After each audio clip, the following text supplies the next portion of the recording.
Tell me when you're ready. Dan. You don't need to tell me, Dan. Thank you.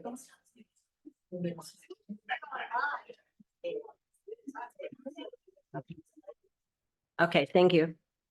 Good morning. It's 9 o'clock on April 2nd, 2024, and I'd like to call the regular business meeting of the Klickitat County Commissioners to order. And we'll start with the Pledge of Allegiance.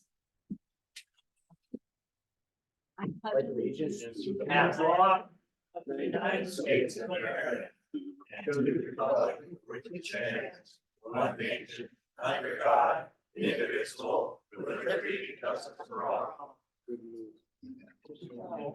Thank you. So we'll start with approval of the business agenda. Do you have anything to add, Commissioner Christopher? I don't see, sorry, I do not see anything on here about the jail or the resolution that was supposed to be brought forward. So I don't know if there needs to be an addition here or what's going on. I had an update in coming up pretty quick about that. There were more things to work through with partners. We need to add it to the agenda is my Yes, question. So I can make a motion to that Thank effect you. if you'd Thank like. Madam Chair, I would move to approve the business agenda, adding a jail update from staff under unfinished business and adding commissioner statements before public comment, if any commissioners wish to give a statement. Just tell me again where you're adding it. Under, Commissioner statements. Right. before Public comment. okay, got it. Jail update staff under unfinished business. Okay.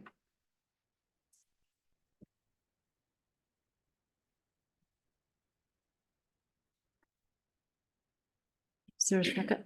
I can't second that. We've never done commissioner statements before public comment before, so. I will step down in second. Motion in a second, discussion. Other than the fact that we have never done that before, so I find it unusual. It is an unusual meeting, so we might need some extra time. All those in favor? Aye. Aye. Those opposed? Nay, Motion passes. Commissioner meeting minutes. Madam Chair, I would make a motion to approve the meeting minutes from March 12th, 2024 as presented. No second? I will step down in second. Motion in a second, discussion. other than the fact that we've had discussion on these in the past. So I am on the record about them already. All those in favor? Aye. Aye. Opposed? Nay, Motion passes. Madam Chair, we have an issue that I don't know if staff can fix. We have reached the 100 participants online and no one else can join. I thought that our program could allow us more than 100 with our paid membership. And was not aware that we would have this many participants, so.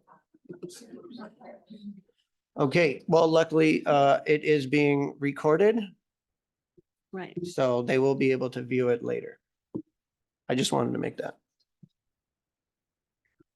I would like to do the first public comment for the commissioners, if that's okay. You're the today. chair. It's about organization for the meeting minutes. One note, I note there's quite a few visitors in the room and on Zoom today. I assume with the call from the sheriff office that went out last night to fill the room, that most here are from the posse and in regards to the jail subject. Please note the information that went out last week that stated the intent of the commissioners to close the jail by April 12th.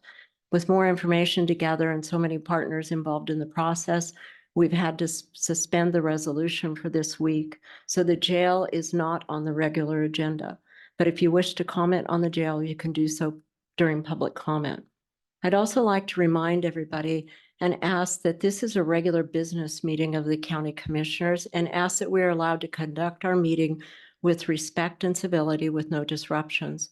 As well, we expect the same for your neighbors. Please, public comment is limited to 3 minutes per person, and usual public comment is around 15 minutes. I'm assuming many of you wish to give a comment, so in order to get through our regular day, I will limit public comment to 1 hour for this meeting.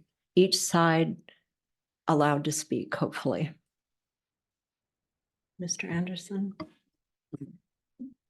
Thank you, Madam Chair, and thank you all for coming, for being interested and caring about your local government, our jail, and our public process. I would like to begin by emphasizing my top priorities regarding the jail issue. Number one, ensuring the safety and well-being of the inmates in the jail. Number two, addressing the concerns of the corrections officers who serve within that facility.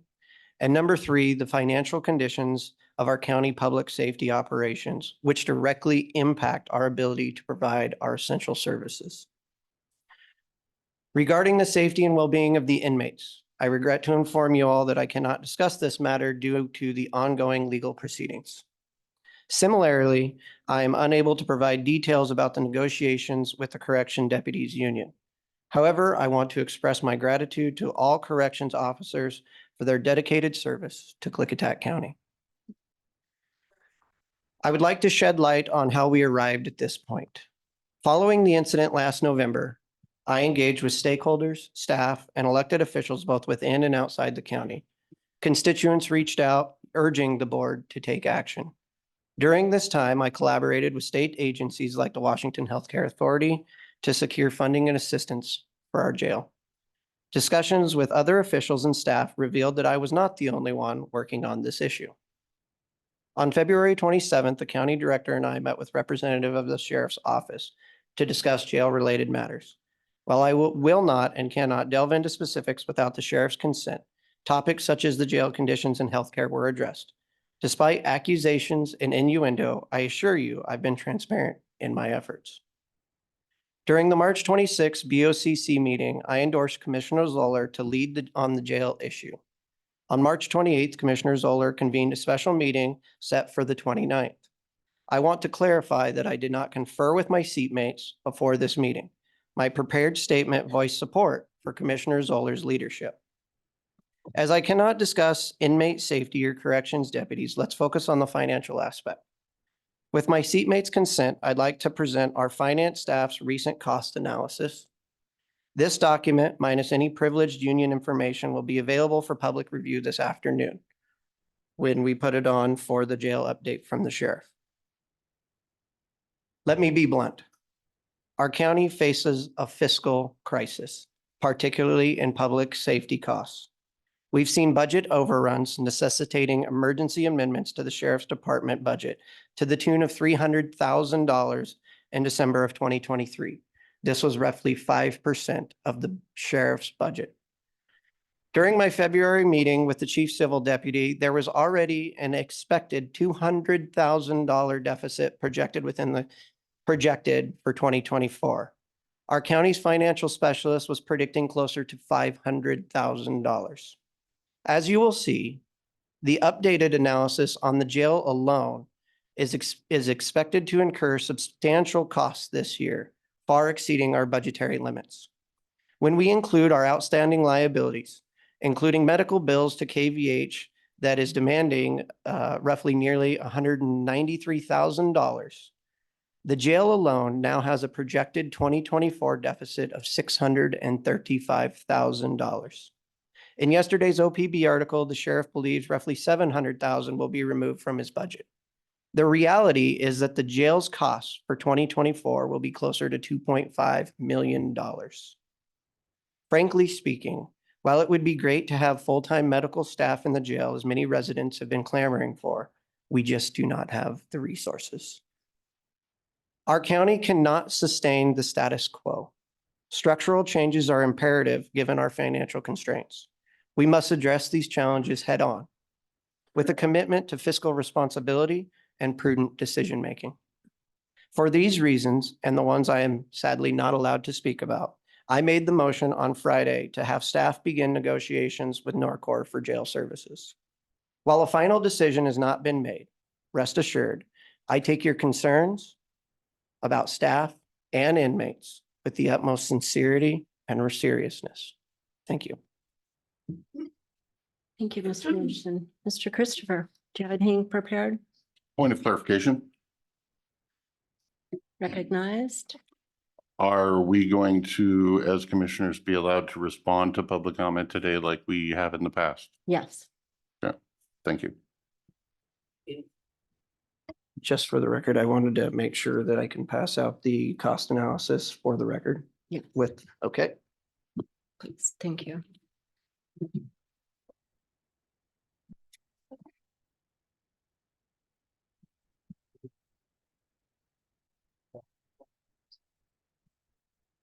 Okay.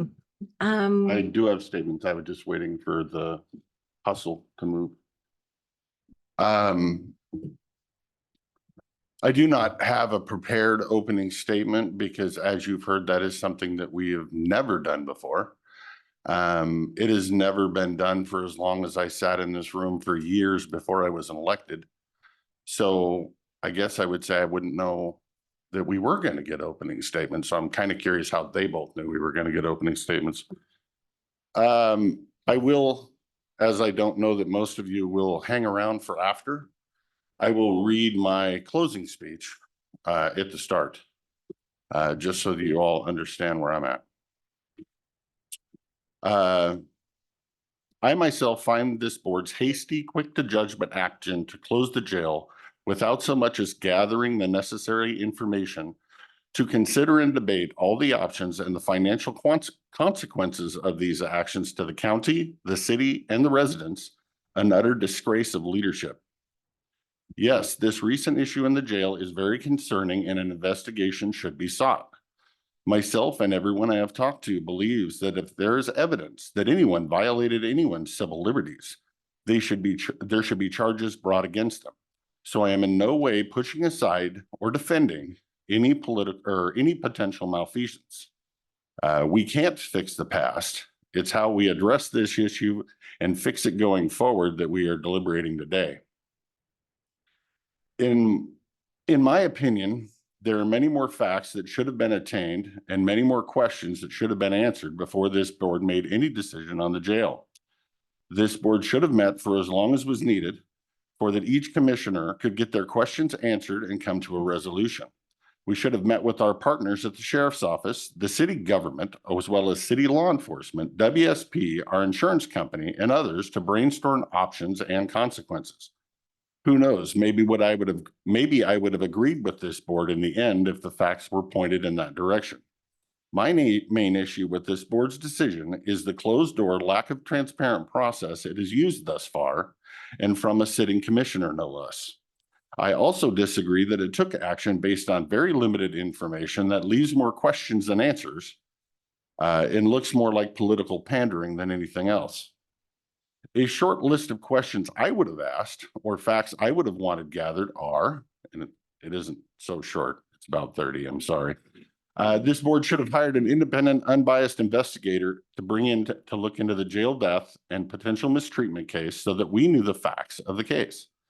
This board should have asked to speak with our insurance pool in order to gather the information and their opinion from the time they have spent working with our jail. This board should have looked at the option of the BoCC taking over management of the jail and replacing its current management with our own. That would have removed Sheriff Bob and Mr. Colt from the equation. This board should have hired a professional jail management consultant to advise the board through this process and give us insight from jails across the state and the country. This board should have looked at installing monitoring systems to be installed in every jail cell to monitor the vital signs of our inmates for better response to overdose, withdrawal, suicide, and any other medical emergencies. This board should still file suit against the state of Washington for failure to provide qualified, timely training to correction officer staff. Waiting lists 1 or 2 years long are ridiculous. This board should have talked to the jail staff in order to hear their ideas and concerns of jail policy and or management. This board should have done the research to look at how many jail deaths have occurred at Norcor in the recent years, and also look at what other crimes of violence have taken place inside Norcor to make sure this would be an improvement from what we have. This board should have talked to our insurance company to understand that we'll probably still be held liable for issues at Norcor with our inmates. We will not escape litigation. This board did secure financial reports of what it would cost to house our current inmate population at Norcor. And that is what Commissioner Anderson is presenting to you. But to get true estimates for long-term costs, this board should have done the numbers using the inmate population from 2023, 2022, 2021, and 2020 as well, because if they did, I guess they would see the inmate population as more and it would be more expensive at Norcor. So my point is, if the inmate population goes back up, their numbers are flawed.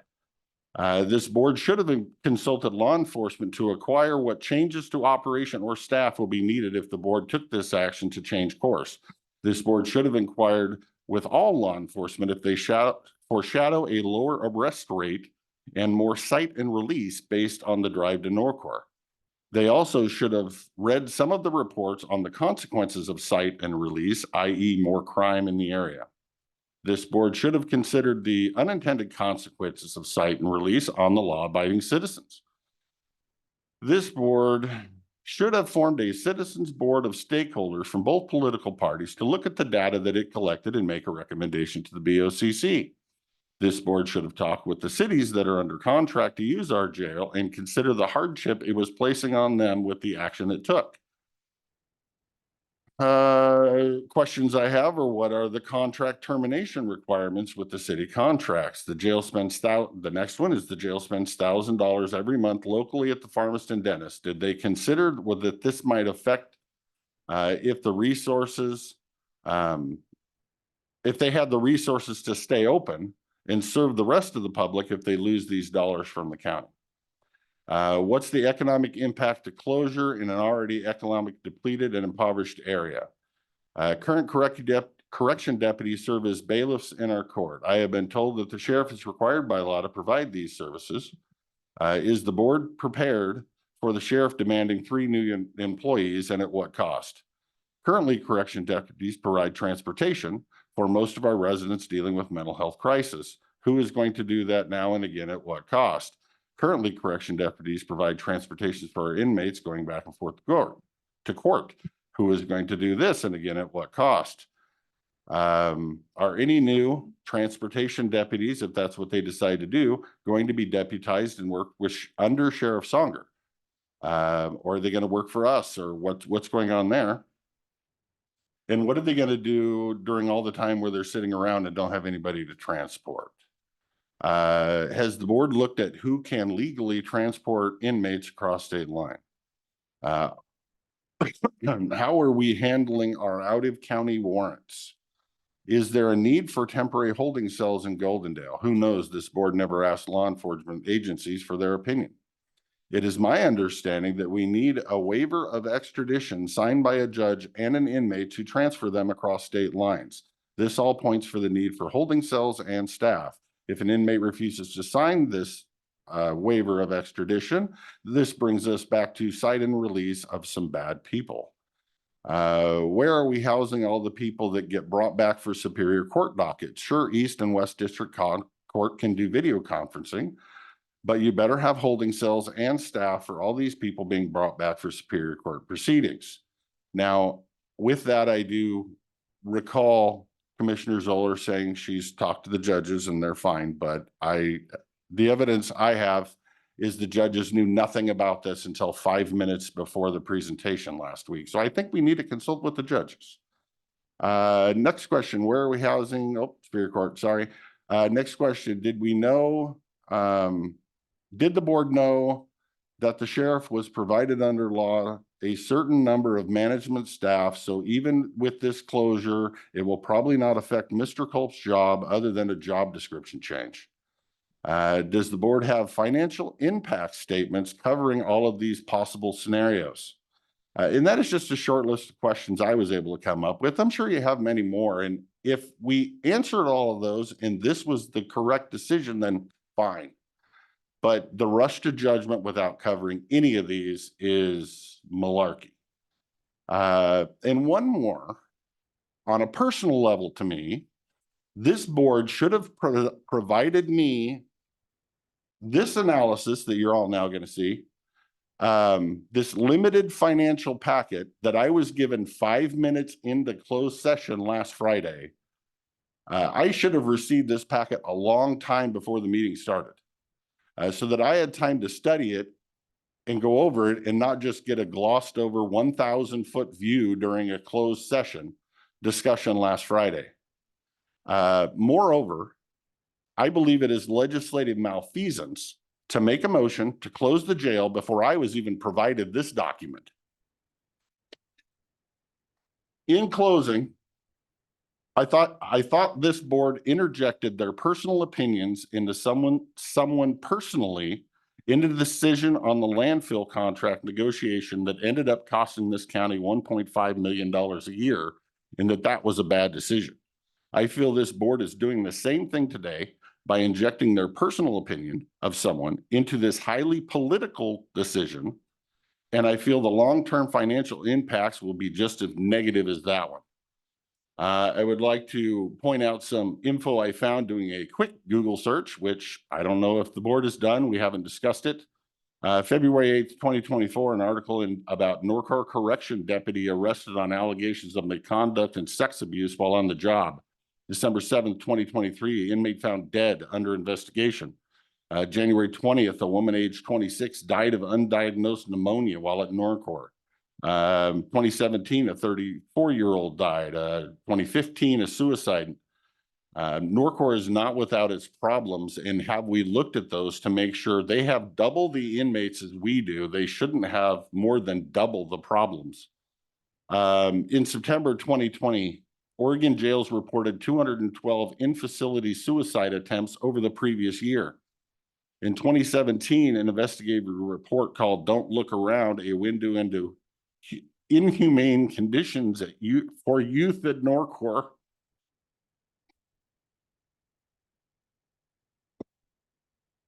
uncovered that the facility was neglecting. Sorry.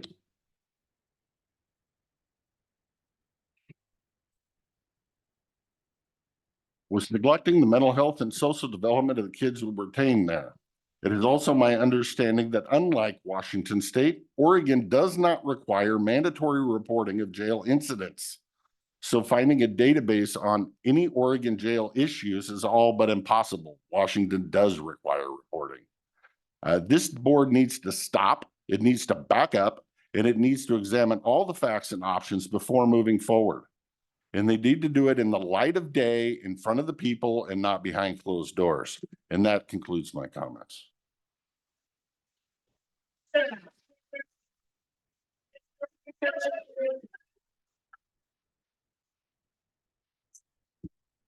And I was not going to comment, but I will add my 2 cents, I guess. Since I've taken seat, I have worked many, many times asking that this board become a board. We're a board of 3, required under law to be a board of 3. We are not independent commissioners working separately, but only together to vote together for the best of the people of this county. That has not happened. I've asked continuously for workshops, continuously for everyone to work together. And I'm sorry to say it's Mr. Christopher that continually shuts me down to work with the board. If Mr. Christopher wants to grandstand today and create a wonderful speech with lots of documentation, lots of facts, some of which have been taken care of, but Mr. Christopher's out of the loop by his choice, so he didn't know what's been going on.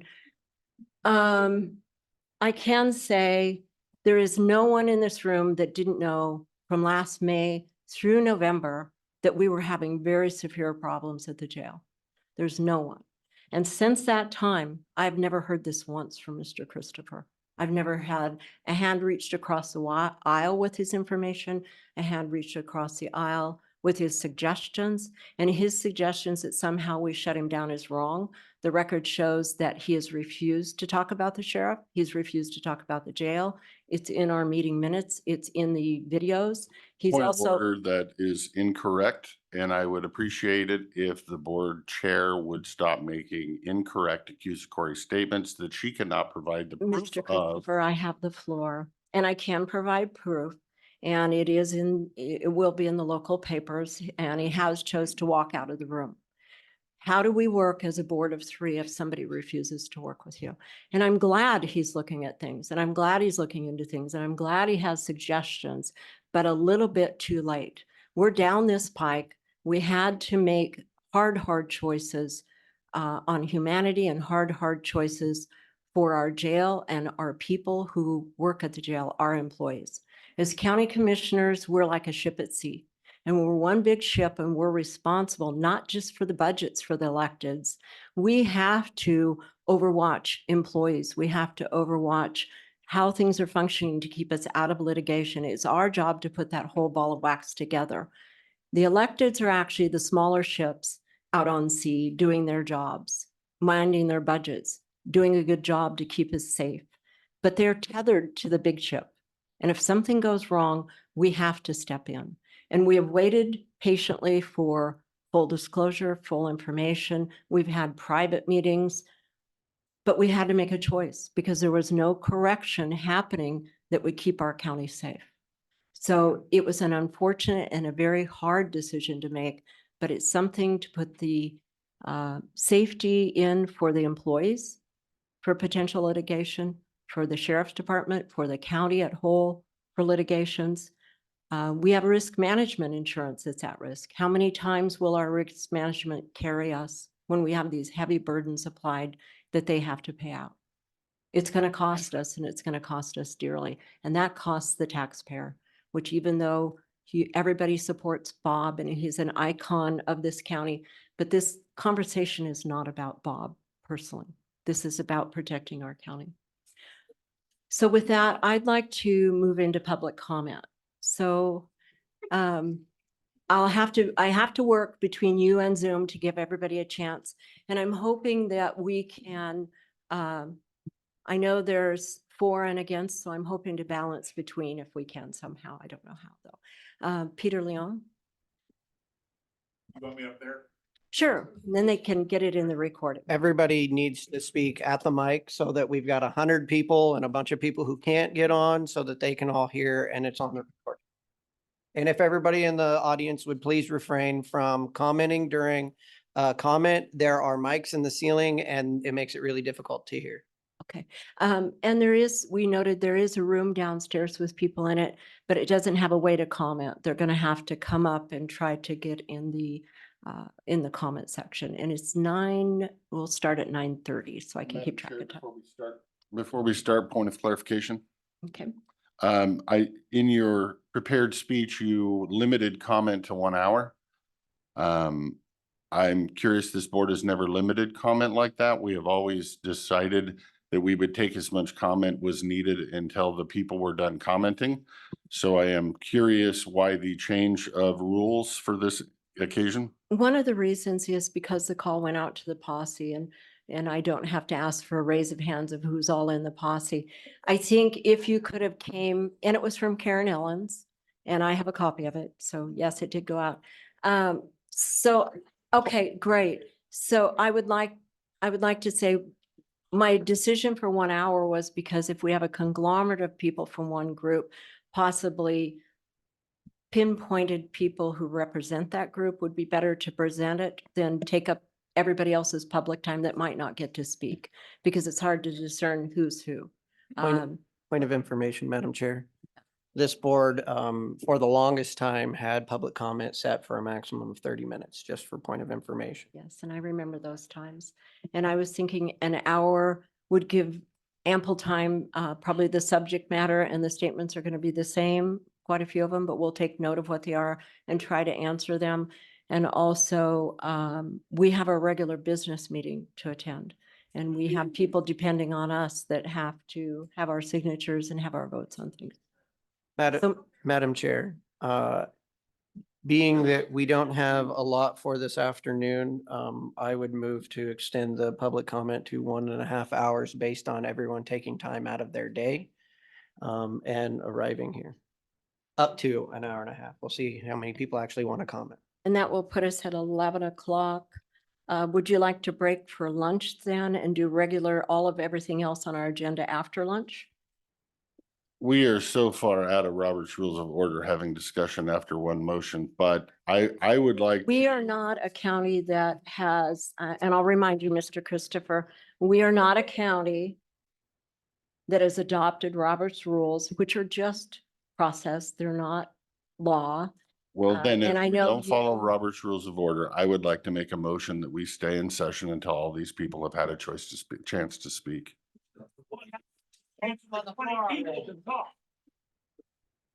Jake, how, did you extend an hour and a half? I extended an hour and a half. I did not make a motion. It was a friendly Would be- ask of the chair. I would move that we move it. There's a motion on the floor, Madam Chair. Motion in a second. There was not a second. I will second for discussion.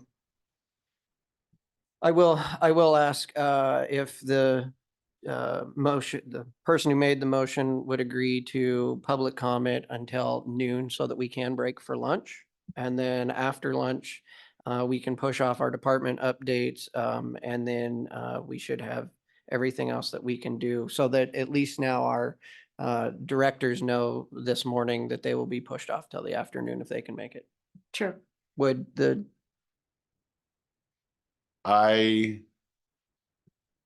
That sounds reasonable. We do have a public hearing at 1 o'clock, so those do need to go off on time. I will accept the friendly amendment and to take public comment until noon. Okay. All those in favor? Aye. I'm hearing none opposed, motion passes. So we will have public comment till noon, up to. noon. Mhm. So, Mr. Leon, sorry. That's okay. My comment is not about the jail, but it's a comment for the commissioners because you guys are in charge. And I'm going to read Psalm 72. And when I'm talking about the king, you guys, it's all government. Endow the king with your justice, O God, the royal son of your righteousness. May he judge your people in righteousness, your afflicted ones with justice. May the mountains bring prosperity to the people and the hills the fruit of righteousness. May he defend the afflicted among the people and save the children of the needy. May he crush the oppressor. May he endure as long as the sun is, as long as the moon, through all generations. May he be like the rain falling on a mown field, like showers watering earth. In his days, may the righteousness flow and prosperity abound till the moon is no more.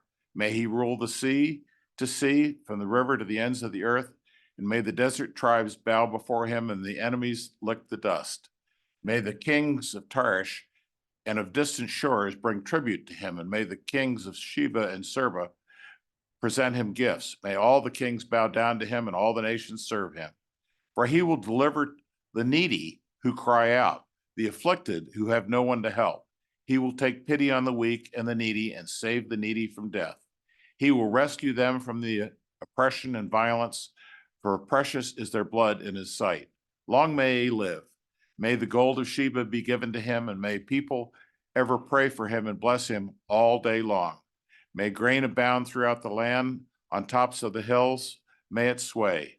May the crops flourish like Lebanon and thrive like the grass of the field. May his name endure forever, and may it continue as long as the sun. Then all the nations will be blessed through him, and they will call him blessed. Praise be to the Lord God, the God of Israel, who alone does marvelous deeds. Praise be to his glorious name forever.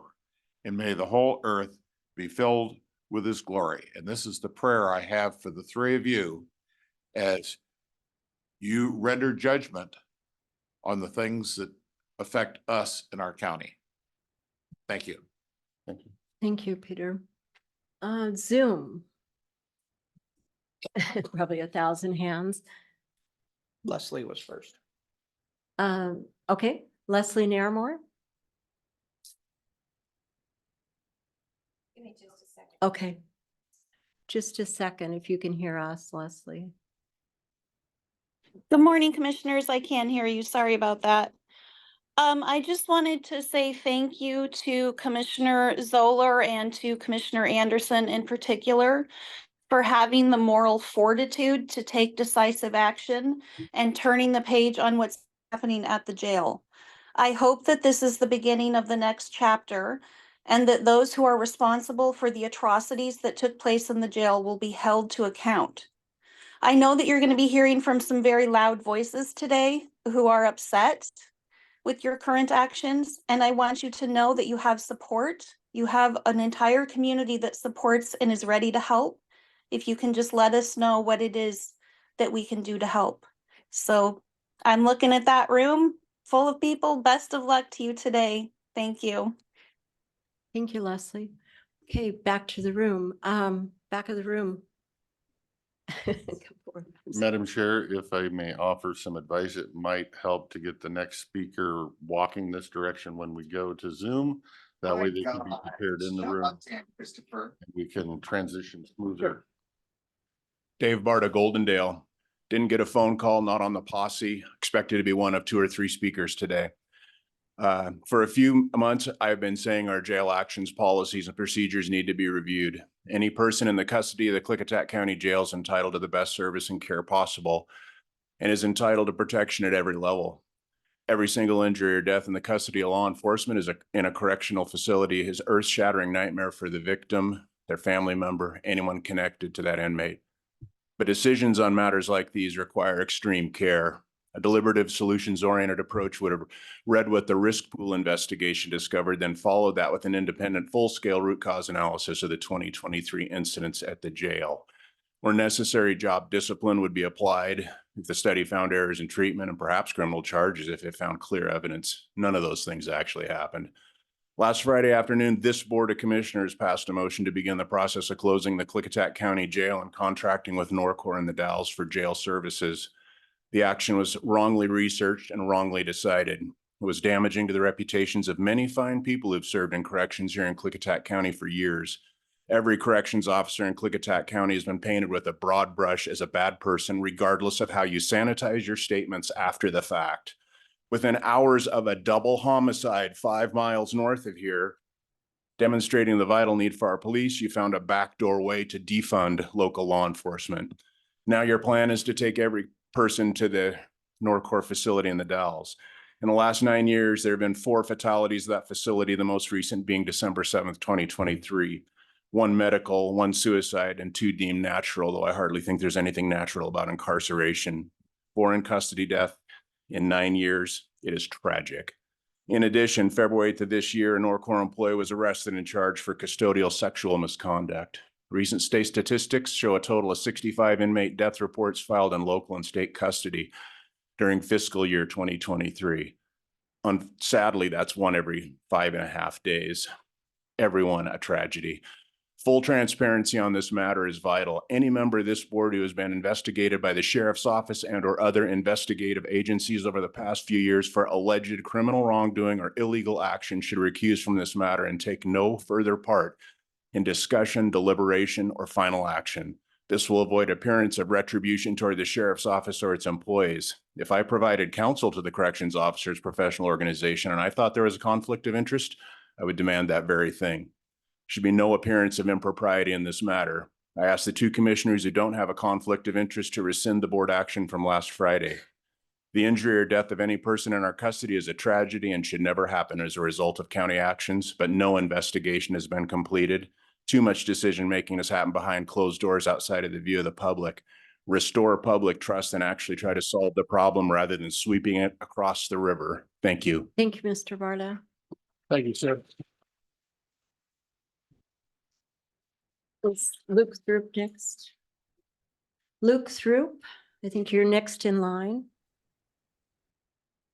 Luke Throop, Goldendale. I just want to let you know that saying that everybody's on the posse and that's why the room is full is not accurate. I did put it on the news this morning because this is something that affects communities on both sides.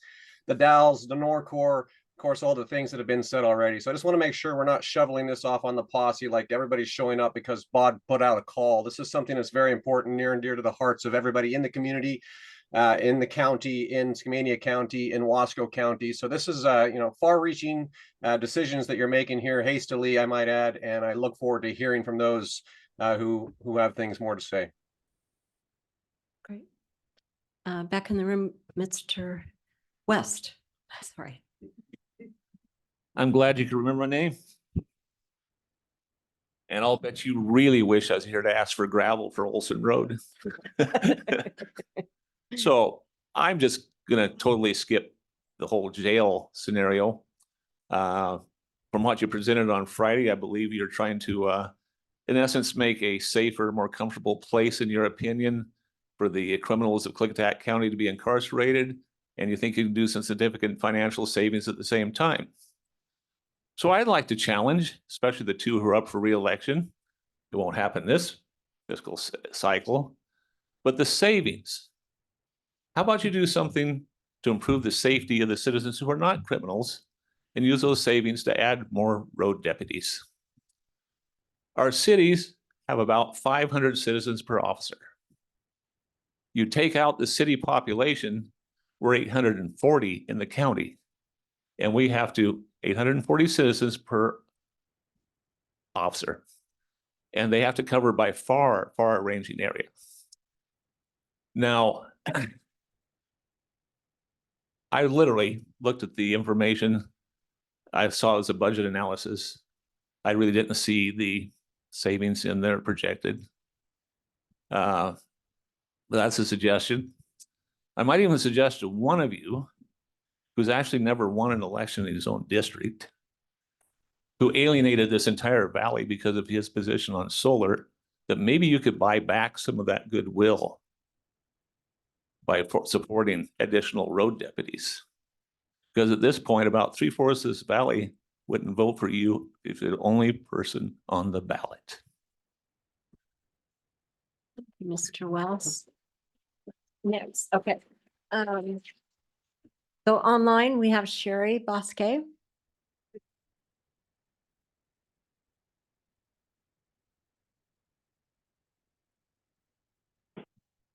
Good morning, Sherry. Madam Chair, sorry to interrupt, but we forgot, and I forgot as well, so I'm not placing blame, to let people know that we have hearing devices back there in the Oh, table. right. For anybody that might have trouble hearing, he's shaking his head, they must be gone. Oh, they're gone, sorry, my bad. Okay, thank you. Can you hear me? Yes, we can hear you now. Thank you, Sherry. Sorry about that. Technical difficulties with Yeah. old age, I suppose. I want to bypass this whole gel thing, and I've spoken to you, board, for 4 years now. I came into this with the concerns about how the county was going to allow under canvas on such an access road that would kill the local inhabitants. And just that disgust in watching this 4 years of our county taxpayers' dollars be wasted as a war against the local inhabitants, an illegal battle, because we don't want to die. And that's shameful. Every taxpayer should be aware our county has chose to use its taxpayers' infrastructure to fight and war against the local inhabitants, to allow a deadly thing to happen to us on our access road. It's terrible. And Jake Anderson was a big part of that. And now I want to go into, I've been addressing this board about what is a political subdivision and what is, I'm sorry if I'm upset, and what is a municipal corporation and what hat are you operating under? And I think it's time, as I've watched nothing good come from this board, this corporation that's really served the people, but I've watched our sheriff and I've watched our posse and I've watched every good American out there want to help each other. And I think it's time we, the people, come back together. We forgot who we were. We forgot that we were to govern our government. And I'd like to work with people, because if this corporation is not going to watch out for the best of us, then we need to do what's constitutionally right. And under the oath of office, these 3 people have taken, they are to obey the Constitution. And I think we, the people, need to look into what powers were given to our sheriff. What was given to our sheriff to protect us, to protect the people. I think it's time we look into that together and make sure that we're not being overtaxed, to make sure we're not being taken advantage of by a usurpation of a corporation. And also, you are independent individuals. And if you independently act in illegal ways, you will be held independently, legally liable. I say no more corporations. Let's get back to our republic. There was Articles of Confederation, let me give you some more civics, Mr. Anderson, was created for the people. The government was created to take care, just to watch out for our inalienable rights, not to usurp on the sheriff. Again, the people need to come together. We need to see what's happening, and we need to make sure agendas are not being pushed on us through power that they should not have. They're quasi, look up quasi, they're acting as. And it's time for us to form the real government for the people again. Let's look at who these people are and what are they doing to us. Thank you. Thank you, Sherry. So Mayor Sigfridas. Hard enough to If say. I may, to interrupt, I don't mean to interrupt the Board of Commissioners at the moment, but this Thank you. About a 29-page summary, but I'm not, just kidding. Yeah. I've kind of been around the block, with government in Goldendale for like 30 years. I spent 12 years as mayor with 7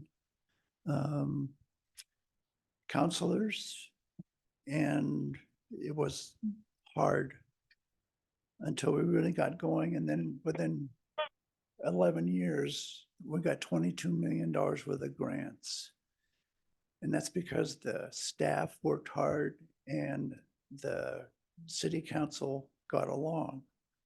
I've also been on the hospital board now for 12 years, and I've got 6 more to go. So that'll make me 99. No, I'm just kidding. But there's 5 of us, and our only agenda is to make the hospital better. So apparently, if these people, the commission here can't get along with each other, maybe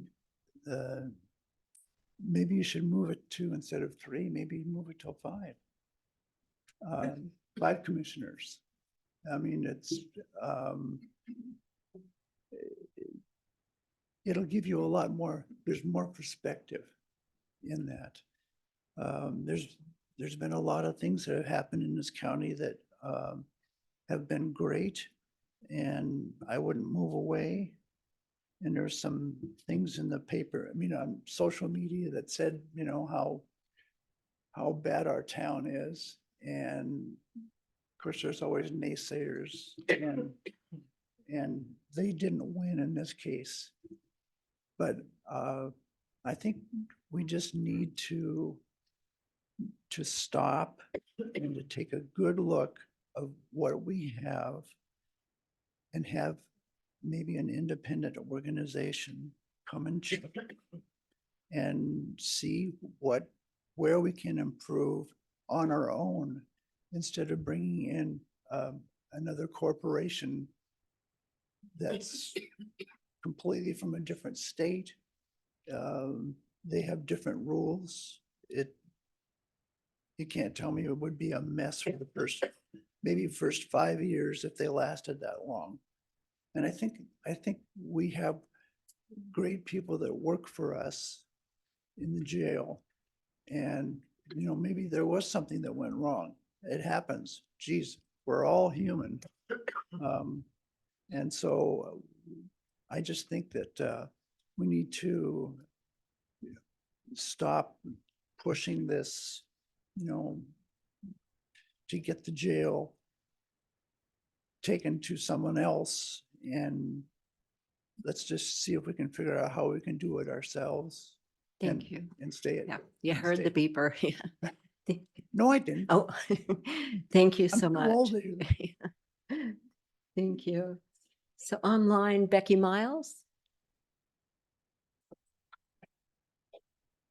Good morning. I just wanted to say thank you to the 2 commissioners making the very, very difficult decision in closing the Klickitat County Jail. I know that was very difficult for you to do.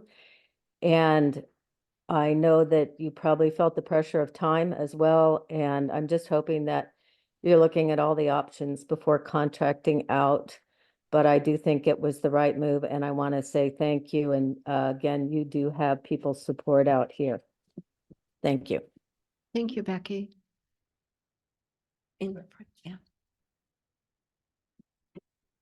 And if you can tell us your name for the record too, Sure. that helps. My name's David Clinton and I'm a wheat farmer in Bickleton. And you can see outside that there's a lot of things I should be doing rather than being here. And so, I didn't know a whole lot about the jail situation other than just this article that I read after your last meeting Friday. And, so I came to a couple conclusions from that. I don't know you guys personally. I've met Dan before, but neither of you two. And so, but the one thing that I'm gleaning from this is Commissioner Zoller, you said you're a commission of 3, but I only see a commission of 1. And so in the statement from this newspaper, it sounds like you did everything all by yourself without a lot of consultation or help or input from the community. And then I see Commissioner Anderson as the follower. And I just, I appreciate you giving the financial part. But when I look at this article that I read, it says, together we will work tirelessly to ensure that our correction system reflects our values, compassion, empathy, and justice. You don't even mention finances in there. And so it just seems like it's an activist politician that had a conclusion already and went out and sought data to try and back up their conclusion that they're closing down the jail. And so anyway, I feel sorry for you guys that you're not a board that can work together. I wish you could. But for me, just looking at this meeting and your comments, Commissioner Zoller, I think, you're a strong personality. Jacob's the follower. Dan's been left out of loop. And I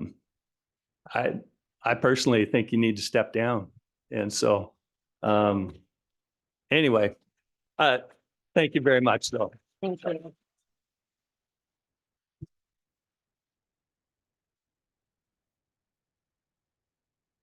And online, who do we have? Bert S. Oh, hello. I just wanted to give a little bit of my insight. I've had 10 years of law enforcement experience, 2 of juvenile corrections, 6 of adult corrections, and 2 of patrol. And part of that time was in a contract jail as well.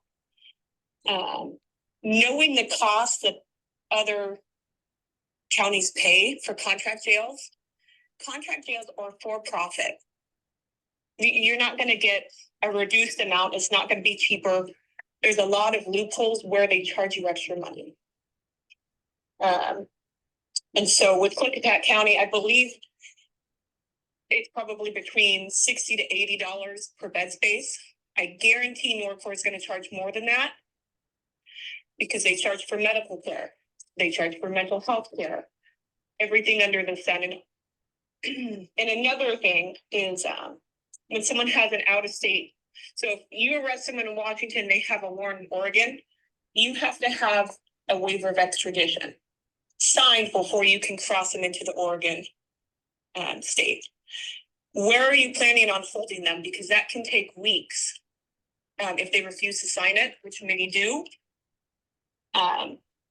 So that's a concern as well. And then also, yes, no jail is perfect. I've had my experience with them. Norcor this year has already had an inmate death and had an officer arrested for sexual misconduct. And that is just in 4 months. So no jail is perfect. Do I think that the jail needs some things to fix it? Absolutely.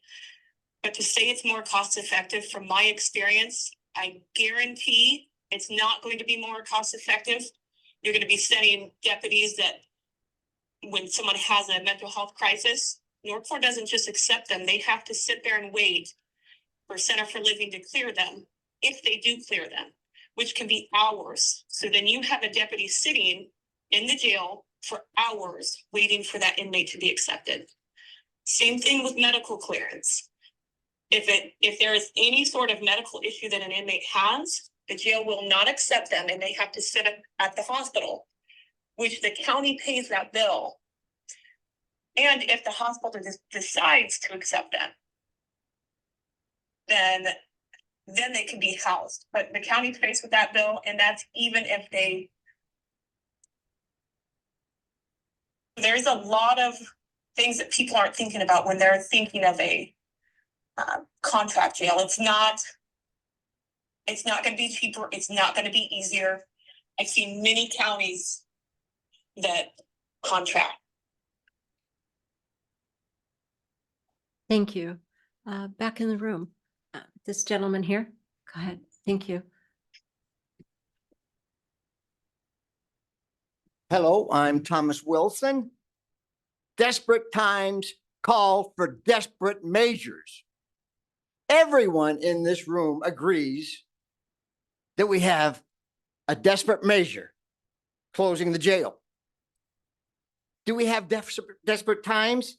I would say, yes, we do. This has gone on for way too long. I came to thank you two commissioners for also recognizing that. I hope this is only a temporary fix. Again, thank you to both of you. And you are a bully, sir. Thank you, Mr. Wilson. Gabrielle. Yeah, thank you. I care for my 85-year-old mother with Alzheimer's. If I let her sit in her bed for 3 months, urine stained, feces stained, with lice in her hair, I would be in the back of a patrol car heading to jail, waiting for my arraignment for abuse and neglect. The idea that individuals in that jail pass by that victim day in and day out for nearly 3 months doing nothing is unacceptable. The idea that people will defend jobs that are lost. If you wanted to keep your job, you would do your job in a way that you were honorable to the uniform that you put on, and you would care about the individuals that you are responsible for. And you would not neglect the Native Americans who have suffered in that jail with death and near-death experiences and neglect and abuse. I appreciate the leadership of the commissioners. I appreciate the fact that you actually took a situation that was barreling down on you and did something. And I stand by your decision. What that looks like as it unfolds will be to be seen. But the reality of what was unacceptable. It was a disgrace. It was an absolute moral disgrace. If you're going to spend time on your Constitution and caring about it, you might live in the 8th Amendment with cruel and unusual punishment as a guide, and you might go to the 14th with due process, and you might care about those equally. We're going to miss the days when the sheriff was basically running around accusing people of being unconstitutional and threatening to arrest them and bringing white supremacists into the county. Those are going to be considered our good old days as you stare down 2 major multi-million-dollar lawsuits because of the incompetence that was coming out of the department. The sheriff department hired Culp, and Culp is not the person to be running a jail, clearly. So no, we defend and we stand in solidarity with the commissioners who actually lead and do something for our county. And if you care so much about individuals, then show up to care about the care that you need to give individuals who are incarcerated and in your community. Thank you for your time. Thank you, Gabby. Go ahead. My name is McKenna Reed. I work at the sheriff's office. I'm in charge of the record division, and I have yet to see a commissioner come in and ask for any documentation for these events in the jail. I took an hour this morning, and I'm going to address some of the concerns that that individual had about that inmate she was speaking of. I have 98 refusals of medication where our correction staff tried to get her to take her medication, to take a shower, to eat, to do anything, and she refused. They did everything in their power to do and keep her safe, but yet you guys don't look into things. It took me an hour, and you made this rash decision that affects families and individuals and kids in our community without doing your research. I have all documentations for the lawsuit because I am the one in charge of it, and yet none of you have asked for those documentations. It doesn't take much time to come down to our office and ask to see those things. I have body cam videos that I review daily of our correction staffs caring for inmates. Time and time again, going above and beyond their job, but yet you don't care to see that part. It would take 2 weeks for you guys just to look into the records and show the community that we are trying. There is a lot of effort that those 16 people that you are just going to lay off in 2 weeks, and that is going to affect their lives. That's going to affect their kids. That's going to affect our whole community. We have correction staffs that go above and beyond in our community and volunteer, but yet you only want to see the bad. So you guys have an obligation to our community to do the research before making a decision like this. I will work tirelessly to show you the documents that prove that our staff is doing what they can do to provide the best care. She refused to get haircuts. She refused. I have documents saying that our correction staff, she urinated on herself, and our correction staff went in there and forced her to take a shower. They did what they needed to do, but you don't want to see that.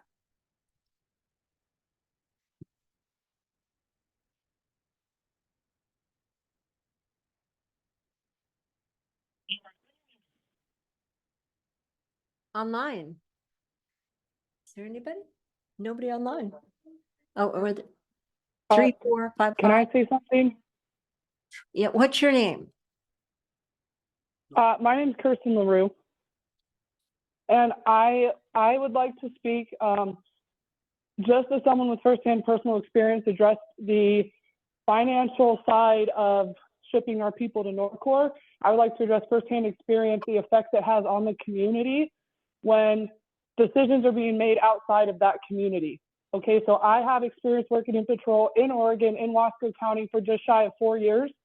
So I worked exclusively with Norcor when it came to transporting inmates. And first of all, I want to say I am not bad-mouthing Norcor in any way. During COVID-19, the decision was made by Norcor that mandatory arrests or violent offenses were the only ones being lodged, okay? So something like that happens again, or Norcor decides to shut down, the Norcor board is who is going to decide who gets to be lodged. That's outside of Klickitat County. I can say from firsthand experience, I had to cite and release somebody for committing a Class A felony because it wasn't a person-to-person crime. And that will happen in our community should something happen. It doesn't have to be something like COVID-19. It doesn't have to be anything to that extreme. They're overbooked. They've got too many people there. There's an outbreak of some other disease. They're going to shut it down, and they have that authority. And here we are in Klickitat County being forced to cite and release people that commit Class A felonies. That is going to impact every person in this county. I can say from personal experience, people were very upset when I had to look at the victim of that crime and they watched their offender walk away because I just had to issue a cite and release. It was outside of my control. He committed a Class A felony, which if you don't know, is the worst. It's the most severe, and got to walk away and go home that day and await a court date months down the road. That could happen here, and it's going to be outside of Klickitat County to make those decisions on who gets to go to jail and who doesn't. That's in the event of a shutdown. That's not going to be every single day, but it is very, very, very possible. Okay, someone comes to your front yard, swipes your bike, we catch them, cite and release. It's very, very possible for that to happen. Again, not every day, but again, that's what the Norcor is going to decide. So people outside of our community are going to decide what is happening with the criminals within our community.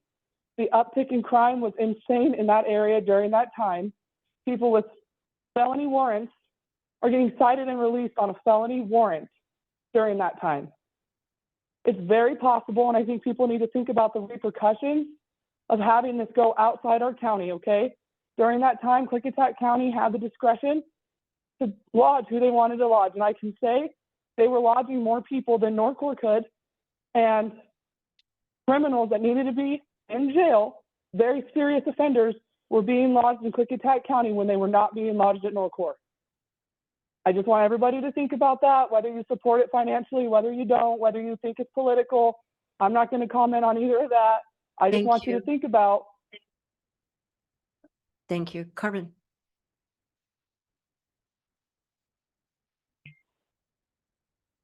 My name's Carmen Knops. I'm the undersheriff of Klickitat County Sheriff's Office. I am the former chief of the Klickitat County Jail.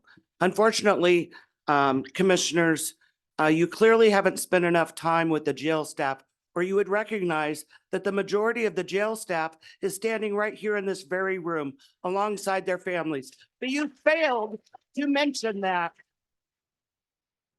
One, because you don't come down, you don't know what you're saying when you're making comments up here. You don't have a clue. Since 10/17 or 10/1 of 2017, the jail has booked 4,765 people through the jail. But yet you only want to focus on 2 major incidents that have happened since that time. 2, that's it. You don't want to fund any improvements to the jail for safety measures. You told us there was no money. You told us there was no money for full-time medical staff. But guess what? Norcor, many jails across the state have full-time medical staff, and they have more deaths than we do. Do you know why? Because my staff cares. I sent a document out, and I will make it public, the number of times we have transported to the hospital. In fact, last night, again, we made a transport to the hospital. We do care every minute of the day. Do you know that I'm probably one of the few people that go and give mom hugs to inmates? Mom hugs, because that's what these people need, right? The day before, they might have thrown their feces at me, but maybe the next day they need a mom hug. That's what we do. You don't give a darn about what you're doing to the community. You haven't taken into consideration what impacts this is going to have for arrestees. Or how about, wait, the 2 people sitting at Eastern State Hospital, are you transporting those people back? The 2 people that we have housed at DOC currently, because of medical concerns, we house at DOC. No, you're not going to go pick them up, are you? Because you're probably afraid of them. If I could get on the phone, 2 of the inmates that we have had, and I noted one in here, he chants so loud that when he is in the gym, you can hear him on Main Street. 18 to 20 hours a day that my staff listen to. You haven't come down and listened to it. You come down when we had a jail flood. The jail flood by any means was not my staff's fault by any means, but guess who was there? Guess who drove an hour from Glenwood? My staff. They come in. Guess how long buildings and grounds stuck around? Not very long, long enough to get a little vacuum thing and look at things and leave. My staff and myself stayed for hours in 20-degree weather, swooshing water out of the jail that flooded. You need to think about what you're doing, and you need to do your research. These people do not deserve that.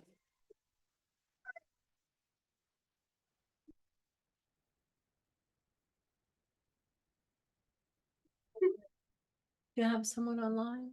No? Oh, good morning. All right, my name's Mike. And I'm Could you say your name again, please? I George missed it. Minor. Okay, thanks. And you guys are, I don't know what you are. You're scheming at Christmas. I was 30 plus years in the military, okay? My last 4 years, I was in charge of 400 people plus 40 members of a band. I didn't have to put up with this crap. Okay.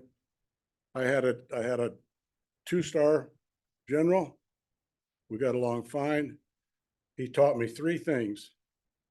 When I was working with my members, you go out and say, how you doing? What do you need? What do you need from me? And I made it happen.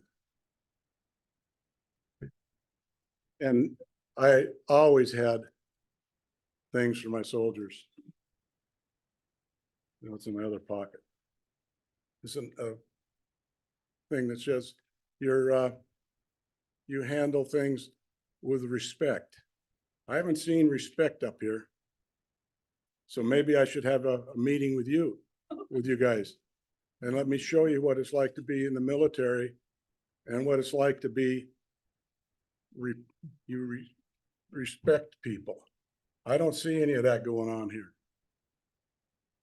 I don't like what you're doing, what you're treating to people. You ought to be ashamed of yourself. You ought to be ashamed of yourself. Okay. Now I got a lot I could say, but I'd probably be going down the road over here with these people. Put me behind. Because yeah, probably will. I don't, you know, it's not funny. It's just not funny. You guys aren't doing your job, period. Okay. And you just sit there, huh? Like, do you understand what these people are saying? I wonder. I don't know. I don't know. I got one person back here that gets a salute when I leave because of he's retired, but he earned that. There's somebody else back here too. I think I better quit because I'm going to go off the boat here pretty quick. You guys ought to be ashamed of yourself. Ought to be ashamed of yourself.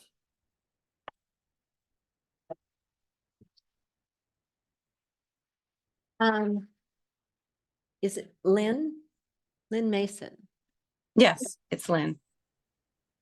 Thank you, Madam Chair and Commissioners. Lynn Mason, White Salmon.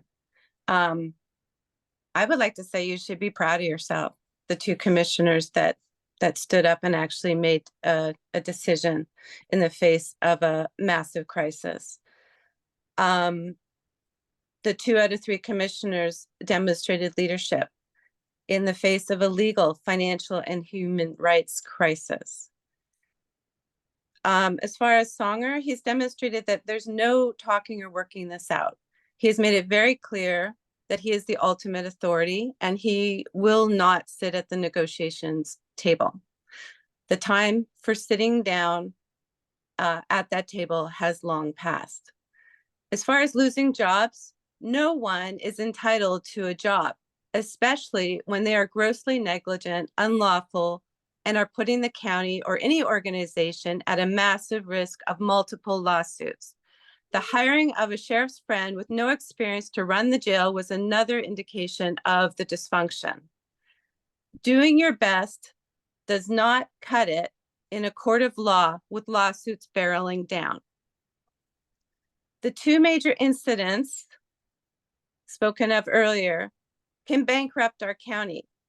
We don't see the big picture like our county commissioners do.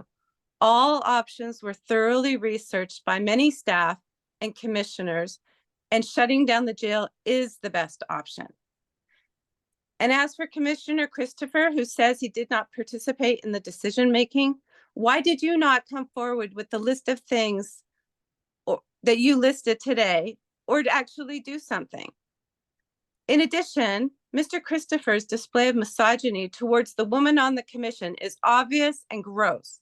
As a woman who has been flipped off by you in public comment, I know what it's like to be on the receiving end of your attitude, and I'm still waiting for an apology.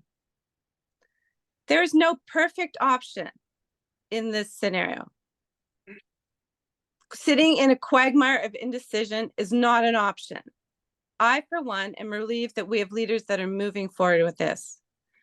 I have been to many commissioner meetings where nobody shows up and there are many minutes of silence and nobody there to comment. Nobody cares. People are here today because a call was put out from the sheriff's office to the posse. This is exactly what the posse was created for. Many people are unaware of how the commission operates because Whoops. Yes. I'm just curious why I was just unmuted. The commissioners have made tough decisions every day. I'm sorry, but I did not see Sheriff Songer or Dan Christopher stepping up to address this crisis beforehand. Thank you for your time. Thank you. And I just need to remind everyone that noise in the outer chamber, clapping, booing, it interrupts the recording. So we'd like to make sure that we just keep it civil, and that way it lets us capture everything we need to capture. Good morning. Good morning, Commissioners. My name is Robert Yosley. I started my career many years ago in psychiatric services, and for 40 years I was in EMS. In Klickitat County, many years ago, I discovered there was an appalling lack of compliance with normally accepted best practices and procedures for 911 dispatch within the Sheriff's Department. This led to many untoward events, lack of ambulance availability for people having heart attacks, and eventually 911 services were transferred to the Department of Emergency Management, where best practices are enacted, and we have a much better 911 system because of it. I'm not saying that that's an easy fix, but is one of the options. I believe everybody here, those in favor of what you've done and those who are opposed to what you have done, are acting out of a heartfelt sense of doing what is best for the public. This is a complex issue. It needs to be looked at and it needs to be solved, because right now you're looking at a $2 million judgment for a wrongful death inside the jail. I support law enforcement 100%, including the jailers. They have the very difficult, unenviable job. My concern is with the culture within the Sheriff's Department and within the jail, and whether that is the best way to partly address this. I am not cognizant of all of the various details that have come out today and have been under your purview because they are privileged. But when I read in the Oregon Public Broadcasting story, which was the first time this came to light, that this event, most recent event, was being blamed on staffing with no apparent willingness to accept any kind of responsibility, left me feeling terribly bad. I know that the legal system is the final arbiter of quality assurance. Rather than saying, oh, it's not our fault, it's staffing and the state's fault, because I would have appreciated something along the lines, we've had a breakdown in our system and we will take every measure to fix it. That would have been the appropriate response. I also know from a communication with Commissioner Christopher that the jail has seen an overall decrease in its population over the last few years due to decreased jailing for drug offenses, while the staff has remained the same, if not increased. And Commissioner Christopher told me there has been no move to cut the budget. I'm sorry. Anyway, thank you. I just think we need to really take some serious looks and fix this problem. Thank you. Thank you very much. So back to online. Hello? Delmer. Yes, Delmer Eldred, Goldendale.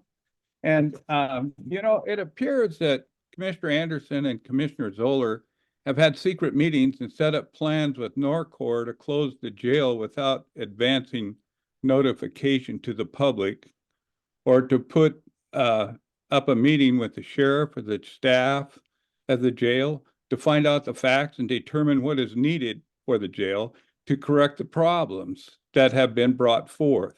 It has been well known by the commissioners for years that the jail has been in need of being replaced.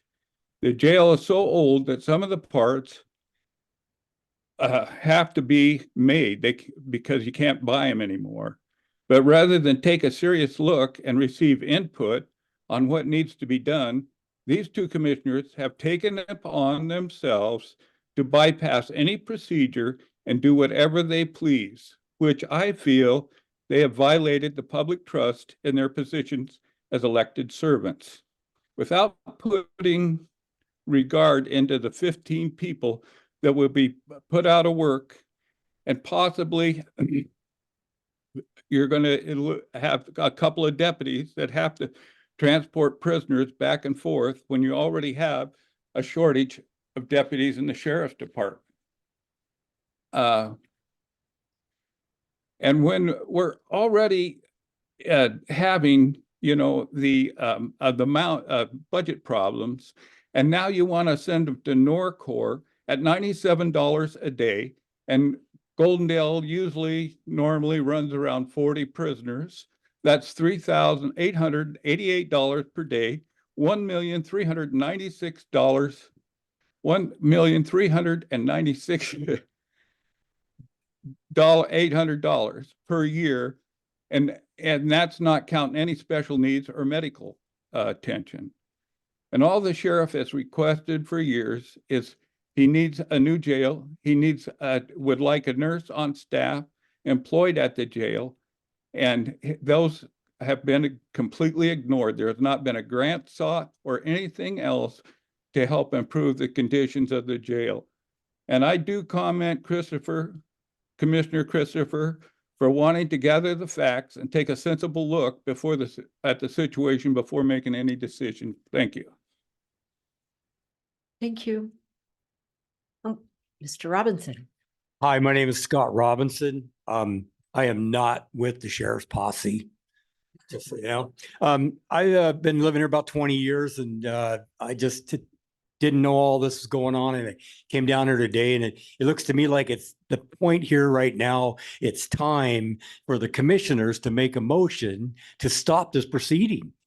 Do something today, right in front of everybody here, because it's wrong. We know it's wrong, and you guys have the power to stop it by what you can do it. So do the right thing today. Make a motion, stop the proceeding, look at all the research you have here and all the people to help you that can lead us in the right direction, and reach out to those folks today. Thank you. Thank you. Whoops. You're next after Outlet, but I'm going to go back online first to see who's online. No one online? Mr. Izzy, go ahead. Yes, my name's Anthony Rizzi. I'm the chairman of the board of Dallasport Community Council and Murdoch. I am on the posse because I believe it's a worthwhile program. But what I'd really like to say is that two of the commissioners here seem to have gotten together and did something that, by the way, is illegal by state law. You knew when you went into that meeting that you were going to do what you did, and you left out Mr. Christopher for whatever reason, but that is not allowed. That's collusion. And then you just made a motion to go with it without bringing it up to any public. You know who does that? Biden. Biden does that too. He talks about transparency and then does the exact opposite. And you are doing the exact same thing. I'll give you an example of the posse where, I mean, you guys talk bad about the posse. A week ago, Monday, I spent 6 hours in the jail watching a suicide person. Now, this person said that, he tried to commit suicide. So I was there every 15 minutes. I have to write in a log that he's laying on the mat. He's laying on the mat. and I have to check him every 15 minutes for 6 hours. I did this as a volunteer so that we didn't have to have deputies in there doing the exact same thing when they need to be out on the road or doing other things. But when you have somebody who is suicidal, they have to be under suicide watch. So it's just, you don't be going down on the posse. We're a very big volunteer group that tries to help in our communities because that's what we're here for. And the sheriff needs me, he gives me a call, I'm there. So anyway, I'll end this with Commissioner Anderson, you're up for election. Good luck with that. Lori Zoller, I want to say recall Zoller. Thank you for your service, sir. Okay. We'll go with the gentleman at the table and I'll go see if anybody's online since you're there. Thank you. Excuse my voice. I'm recovering from something. My name is Mike Snyder. I'm from Goldendale. The concerns everyone has here are very serious and legitimate concerns, but instead of insulting you, I'm going to try to have some constructive input. I'm sure all three of you are trying to do what you think is best, and I'm here to try and help you do just that. I have 32 years of experience in corrections, law enforcement, and security management and consulting. I've owned my own company for 22 years. I was on the Department of Public Safety Standards and Training Policy Committee in Oregon. I've worked as a consultant for the Washington Association of Sheriffs and Police Chiefs. I've worked with, trained for, and consulted for city, county, state, and federal agencies from the Secret Service on down. I respectfully submit I understand this issue better than you. I want to give you three quick analogies that I hope you'll consider as I give the rest of my talk here. One, in war, even though the president is charged with leading, he's got a limited ability to make drastic decisions like go to war, supposed to consult with Congress. And I would submit in this case, you guys are like the president and everyone here is like Congress. To do something this drastic, I think you need to look to your constituents and the people in charge of the community and not just simply do this based on your own opinions. In the Civil War, well, you know what? I'm going to pass that up. The Space Shuttle Challenger blew up due to a bad O-ring. There were people on top not listening to the person down below, shouting, "There's a problem." This is a knee-jerk reaction. I'm sure you don't think it is, but as a subject matter expert, I can tell you that not consulting with all areas of local law enforcement, government, and community agencies affected by this, it's absolutely a knee-jerk reaction. Costs you are worried about now are minor compared to future costs you will incur if you do this. I already know of 3 new lawsuits that will be filed if you go forward with this today, but the other costs that will happen will exceed your expectations. Danger to the public is far greater than the incidents you're concerned about, and in ways you probably have not considered if this goes forward. The process here is the problem. The public needs to understand the situation and the impact such a move would have, and you need to understand the full impact of this decision. I promise you, you aren't even close to understanding that. I know this because I have 32 years of experience working in this field, watching these kinds of things happening, and consulting and testifying as a subject matter expert. As a career professional doing risk assessments and cost-benefit analysis, I understand this issue better than you. Despite that, I would be too scared to do this myself without the feedback. So 10 seconds, please. Okay. I appeal to you as a professional. The people of Klickitat County will suffer financially, emotionally, and physically far more than the incidents you're worried about if you do this. As someone who's dedicated his entire career to understanding and advising on this thing, please make the more difficult decision to pump the brakes, back up a step or two, and give this process the peer review and public information professionals like me advise you to. Thank you. Has anybody came online yet? Is there anybody online? No one? No one? Great. Hi, Hi. My name's Danielle Goodman. I'm a control board operator at Klickitat County Jail. And when you say that you have done your research and you've asked people what they think, I have not met any of you. I have not met one of you one single time. So how is that asking us what we need and what we want? What could be improved? Have you taken that into consideration? Have you talked to anybody? Anybody here? Anybody here that I work with? No.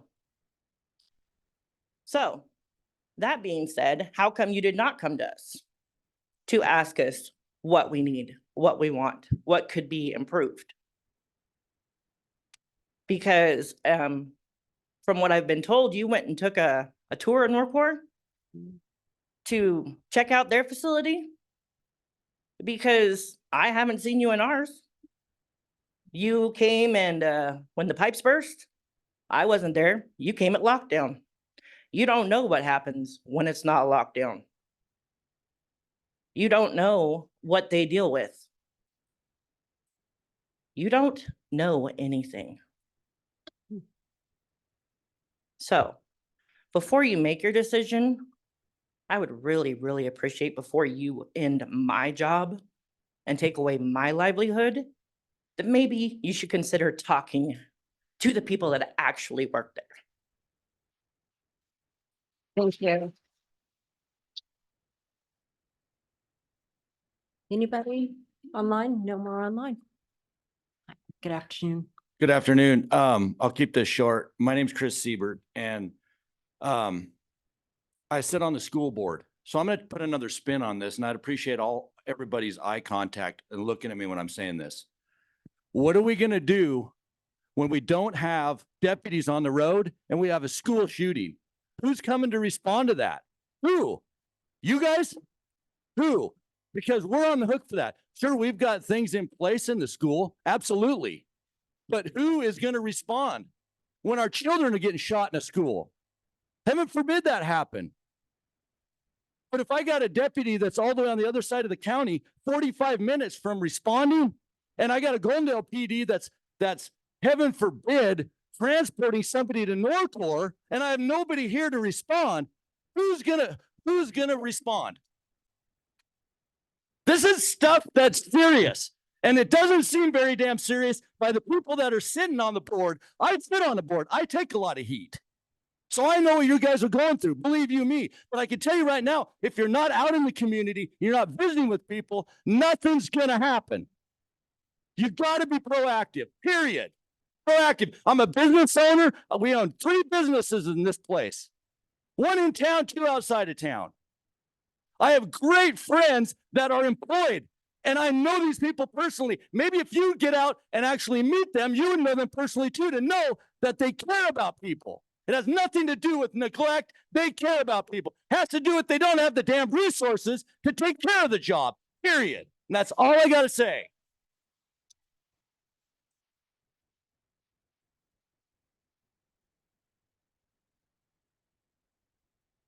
One sec. Any online?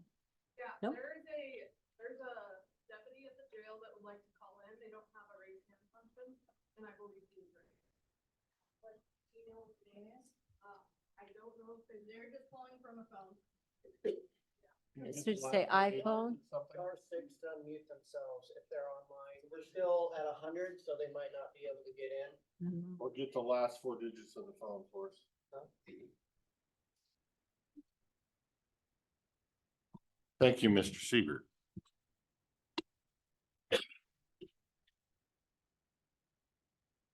Can you hear me? Yes. Hello?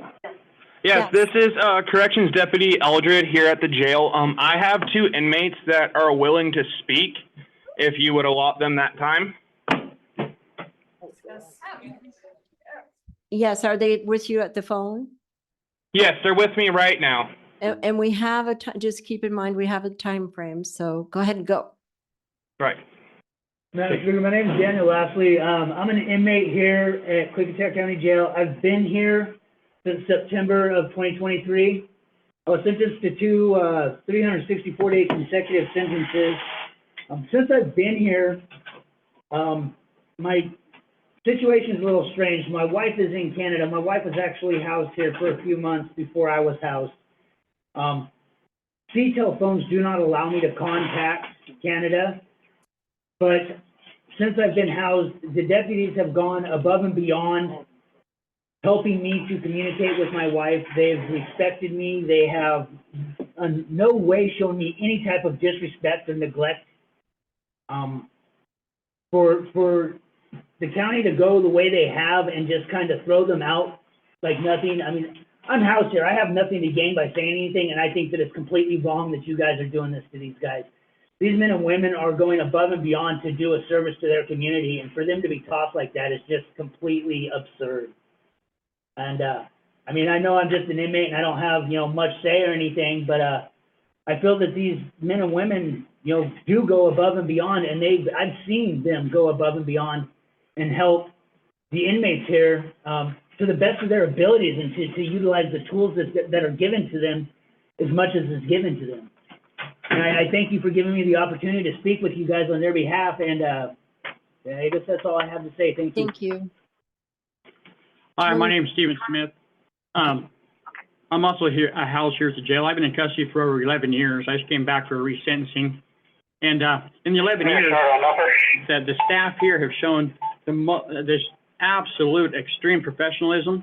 From the moment I was picked up 3 weeks ago to this whole time, they operate very proficient, professional, and they are courteous and kind. The stuff they have to put up with is really shocking to me. It's more like a mental health crisis in the community.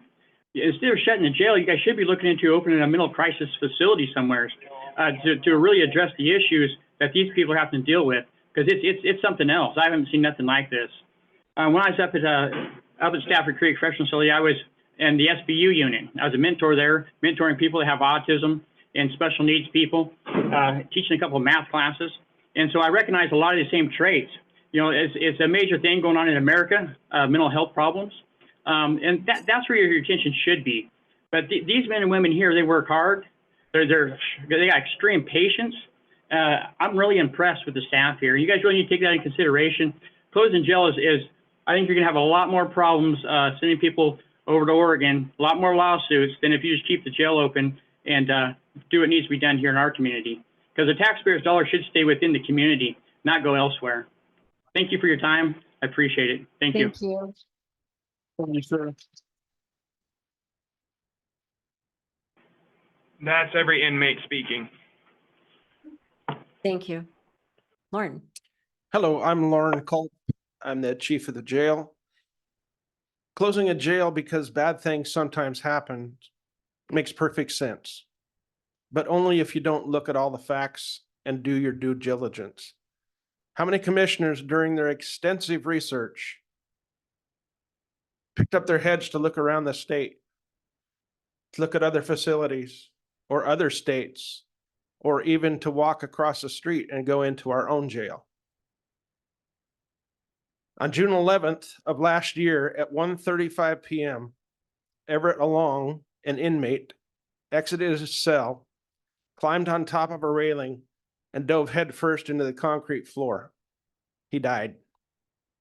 On June 12th of last year, one day later, at 2:30 p.m., corrections officers did cell checks on inmates. Approximately 45 minutes later, officers did another round of cell checks, where they found the lifeless body of Timothy Hemphill hanging in his cell, dead. He was fine, and then 45 minutes later, he was dead. On June 15th, a couple days later, cell doors were opened to release inmates into the common area. 1 minute later, inmate Michael Gordiano ran out of his cell and dove over a railing and fell 3 stories to his death after impacting the concrete floor. What do these 3 deaths have in common? Within a period of 5 days, those 3 prisoners took their own lives, all from the same facility. All 3 were in state custody at Walla Walla State Penitentiary. 54 people died while in the custody of Washington State from July of 22 to June of 23, 1 year. people have died in local jails so far in 2024 is 7. And 20 died in local jails last year, with some facilities experiencing multiple deaths per facility.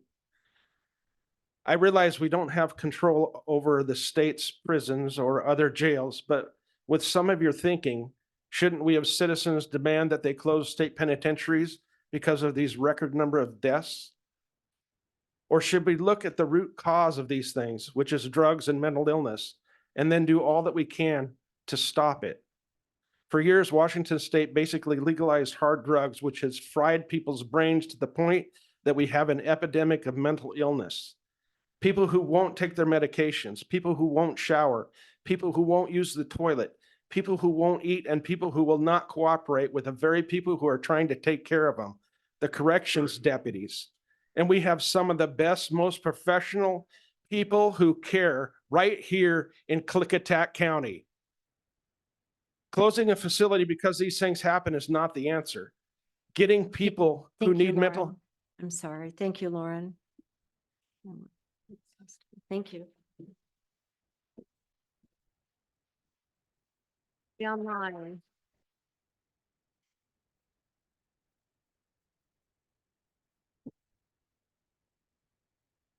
Sheriff Songer. Yes, thank you for the opportunity to speak. Lots been said here, but my main concern is the jail staff, the employees.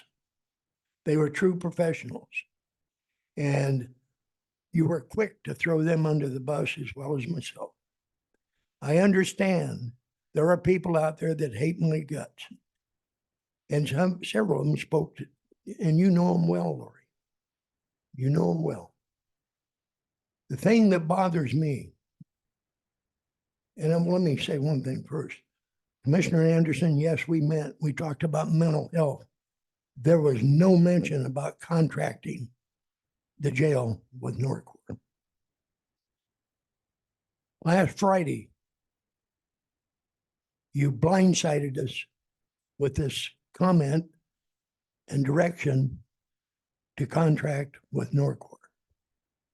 Not one time did you consult with me or my staff or the employees of the jail and the chief of the jail, Warren Cope.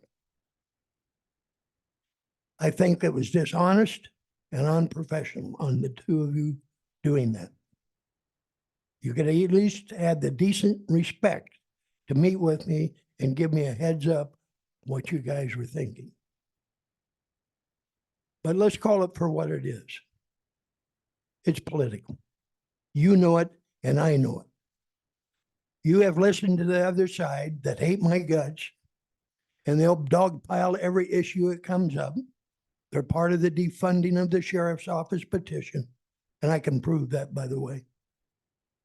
And you bought into their scenario and they want me out of office. They had that opportunity, but I got voted in, thank God. And I am a constitutional sheriff.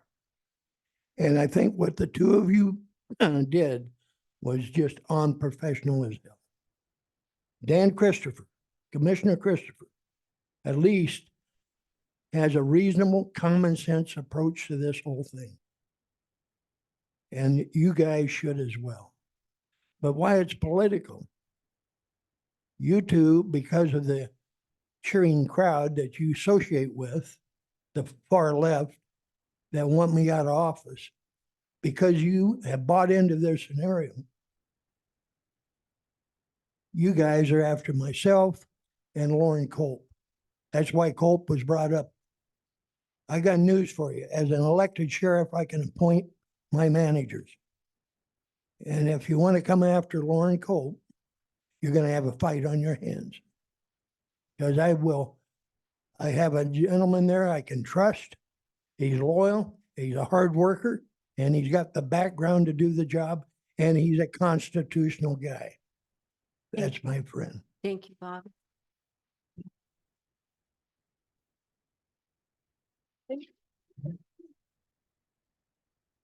Good morning. Good morning. My name's Steve Glass. I live here in Goldendale. I've got a lot of leadership experience in my past, both in the commercial world. I was responsible for a labor force of over 800 people for 5.5 years. They weren't under me. I was responsible for them. In the military, I was a service battery commander in a 155 self-propelled howitzer battalion. I had 250 people I was responsible for and their lives.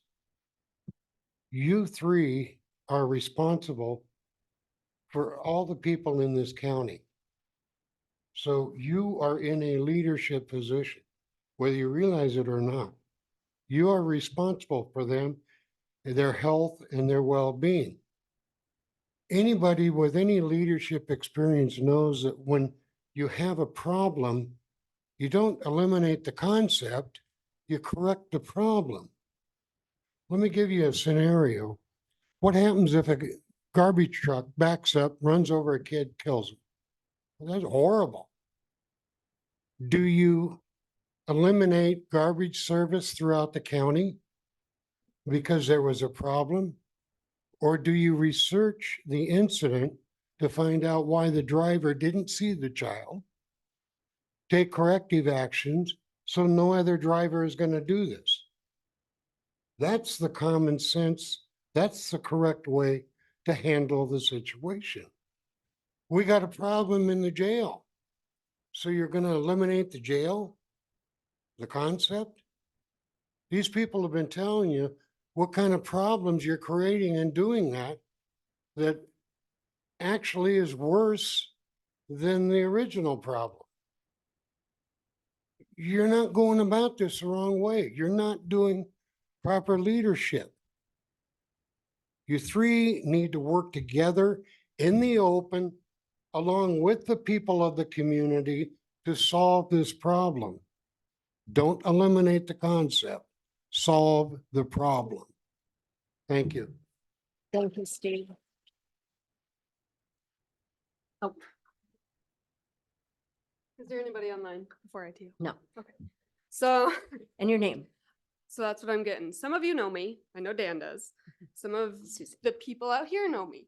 They know me for different roles. My name is Hannah. I'm a member of the community, but I also work for the county.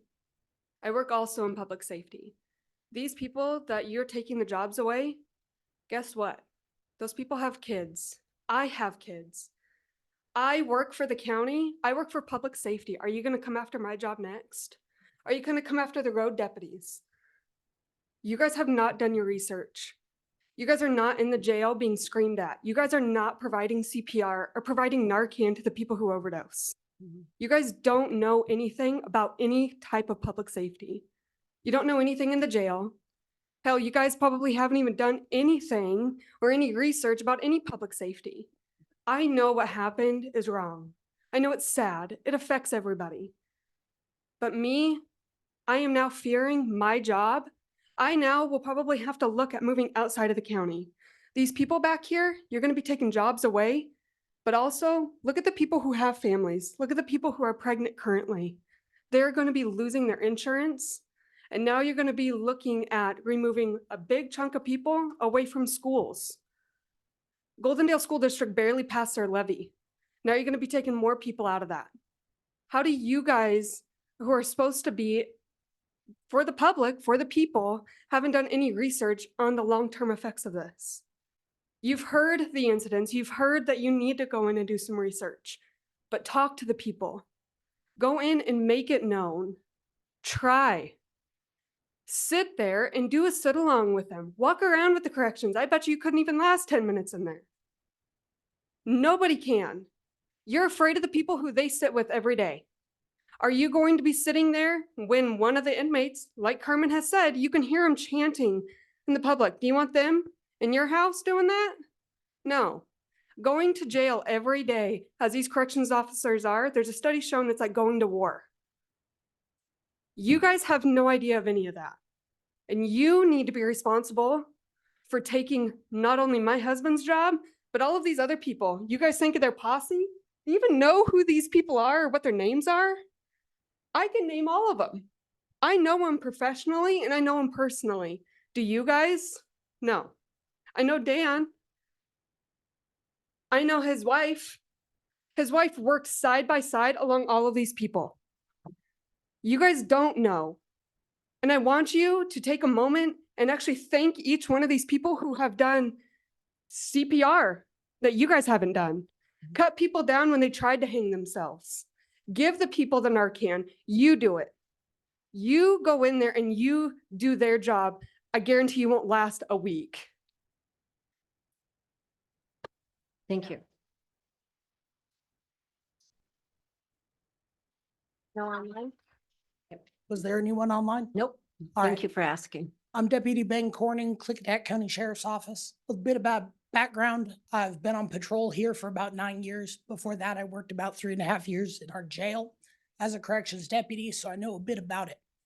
I do have a legitimate public safety concern from a patrol perspective and law enforcement in the county. Someone did reference from a school perspective, if a Goldendale PD officer arrests someone, has to transport them to Norcor and are gone that whole time. The same thing can happen to a deputy with the sheriff's office. If we arrest someone, take them to Norcor. Norcor can be a very busy place. I've been there. I've done jail transports there. The waiting time to get someone booked in can be substantial. We can have minimum staffing. Goldendale might only have 1 officer on. County might only have a few deputies out there. And now they're tied up for we don't know how long. And the community has that fewer people out there keeping us safe. I think that's a legitimate concern your voters should be concerned about. I'm going to point out a couple things. People talked about the impact to deputies, corrections deputies. If you close the jail, that's a big decision. I don't envy you having to choose that one way or the other. However, there's a series of effects that I think are going to be very difficult if you close the jail to reopen it.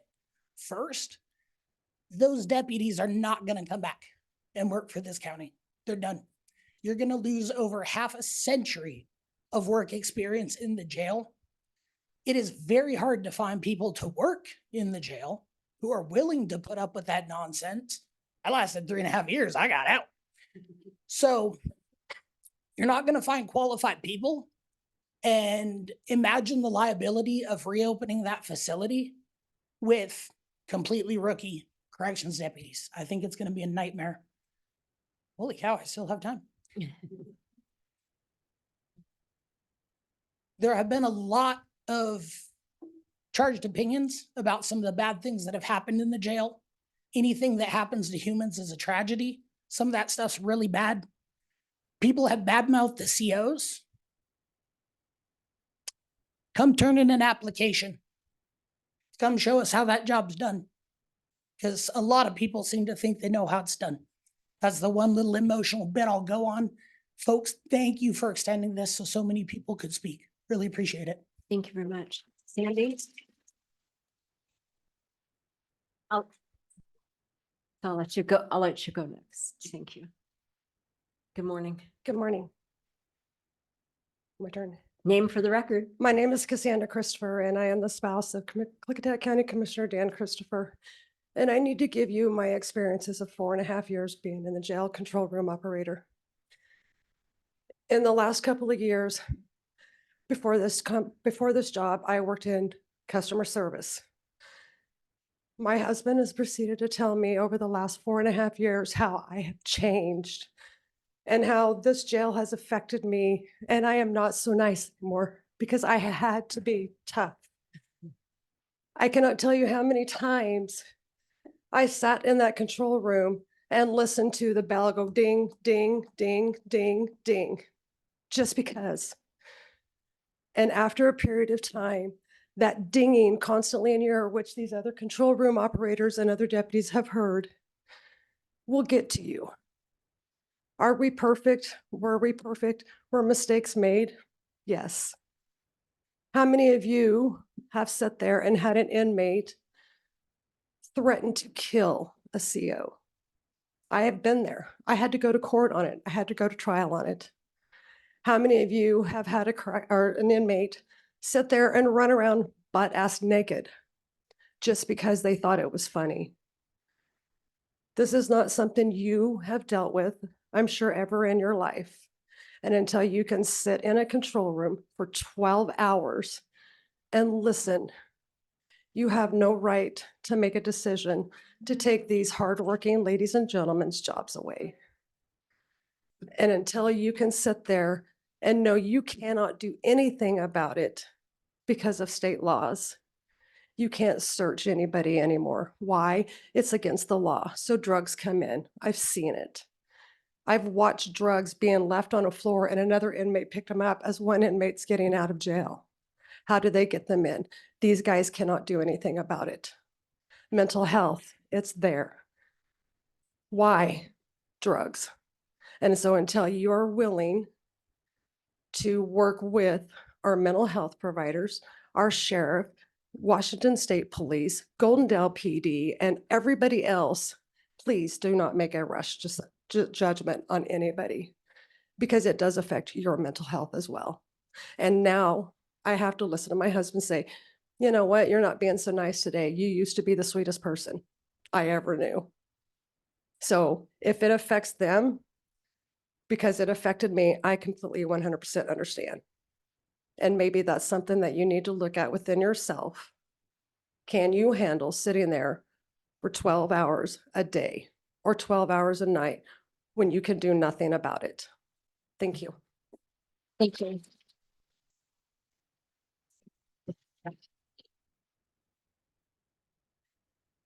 Good morning. Good morning. My name is Amanda Kitchings. What we're talking about today should not and is not a political issue. This is about human rights and civic duty. No one should fear for their lives in our jails. That is not justice. I want to thank all of you for doing what we elected you to do. Listen to the people. For weeks, I've been at these meetings, hearing people call in about the state of the jail. And now today, we have a room full of participating citizens telling us what they're worried about and maybe inspiring you all for actions in the future. But no matter what, this has got to be talked about and dealt with humanely. I hope you take into consideration the lack of resources in our county for people that suffer from addiction and behavioral health issues when moving forward with rebuilding our justice system. This sheds light on larger topics that we're not talking about in our county. And I think if you all put your heads together and work together with the community, you can find something that brings our people back together and back to the Klickitat County where we care for our neighbors. Thank you. Thank you.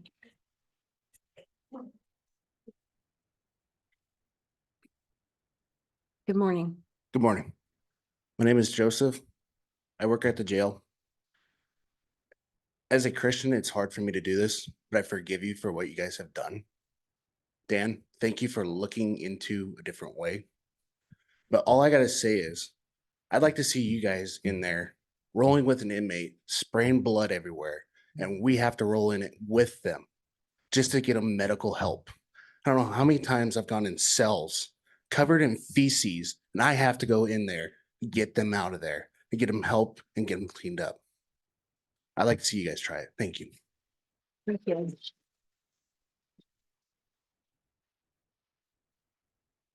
Good morning. My name is Rhodey Schilling. There's one thing that no one is looking at, and that is the willingness of our county prosecutors to represent the people who are being incarcerated in Norcor. How many times are they going to drive over there to see that client? How many times is the interpreter for the Spanish-speaking people going to drive over there so that they can be represented and not have lawsuits for misrepresentation? No one is addressing that. Our county prosecutors, the court-appointed prosecutors, we have very few of them now, and they are underpaid already. add travel to that, it's not going to happen. And Zoom does not help that because you cannot see body language. We tried to get drug appointment for a child for counseling. The first appointment available for a non-incarcerated person was 6 months. For a teen, 6 months is a lifetime. Where do you go? You work at getting better mental health and better drug prevention. And you have lawyers that get paid and interpreters that get paid to work here, where it's close for every one of those prisoners to have proper representation. Thank you. Anybody on Zoom? No? My name's Caroline Knopps, King Nora Ocean, Paul Edward Sam. If you're going to quote me, please spell it right. You guys say you've been doing research, yet you cannot or will not answer any of our questions. So therefore, I have zero confidence you have done any research. I will give you an RCW to read. It's going to be 70.48.090. I'd like you to read all 5 sections thoroughly. You have to give written permission 90 days in advance for any contract that is terminated through GPD, White Salmon, State Patrol, DOC, anything. 10 days does not equal 90 days. That's all I have for right now. Thank you. Anyone else? Greg?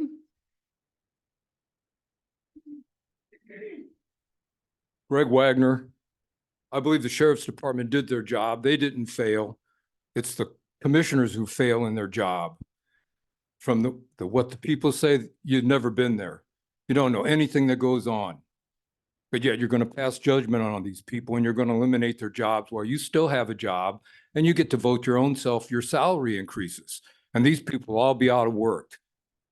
This board has failed in this instance and many other times. You're derelict in your duties. You're incompetent, you're dysfunctional, you don't work together as a board for the good of the people. Jake Anderson, Dan Christopher, you argue and bicker and fight like 2 little children every week. We get tired of watching it as citizens. You ought to be ashamed of yourself, Jake. You know, your underage drinking party. When these people are out of a job, you still have a job. You should have been over at the jail instead of at the Hood River liquor store buying Pendleton whiskey at 11 o'clock in the morning. Maybe you should have went over to the jail and been with those folks. Maybe you'd realize what's going on. We want leaders in this county. That's what we pay for. But all we get is politicians. And all 3 of you are guilty. None of you have ever went to the jail, from what the folks say that work in the jail.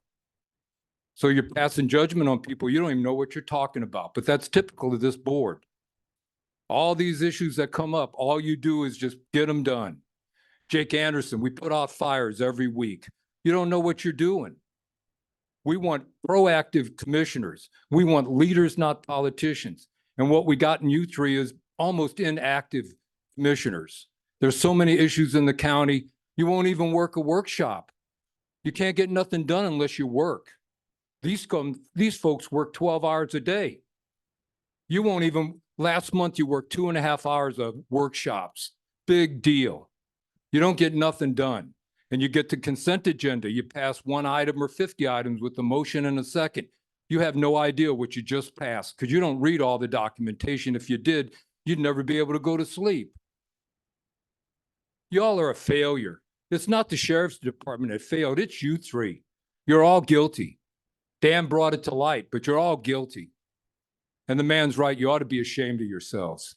We pay for leaders and we don't get it. You're going to eliminate these people's jobs. Maybe we ought to eliminate your job. You need to go, all 3 of you. The hell with you. And we'll get people that care about the citizens of this county.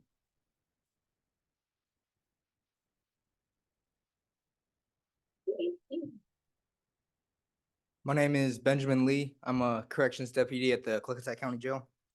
I'd like to address that any of the people that have agreed and spoken about the decision to close the jail have not offered any facts, any information. They don't know anything about what actually goes on in the jail or what we have to deal with on a daily basis.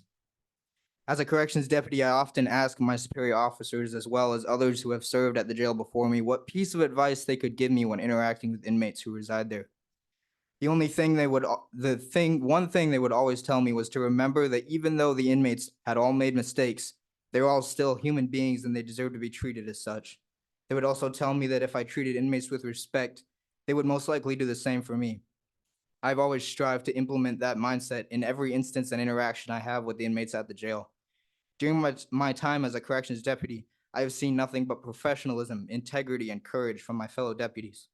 I have always had a great passion for justice and serving my community, and I do not take lightly the impact my job has on the citizens of Klickitat County. It is unfortunate how little the public knows about how deputies and staff operate within the jail, for I believe if they did, people would have a more positive view on the work done within the jail. I'm greatly saddened by the accusations and ignorant statements I have heard and read regarding deputies and our work. I personally feel betrayed and let down by the people who should have had our and the community's best interest in mind.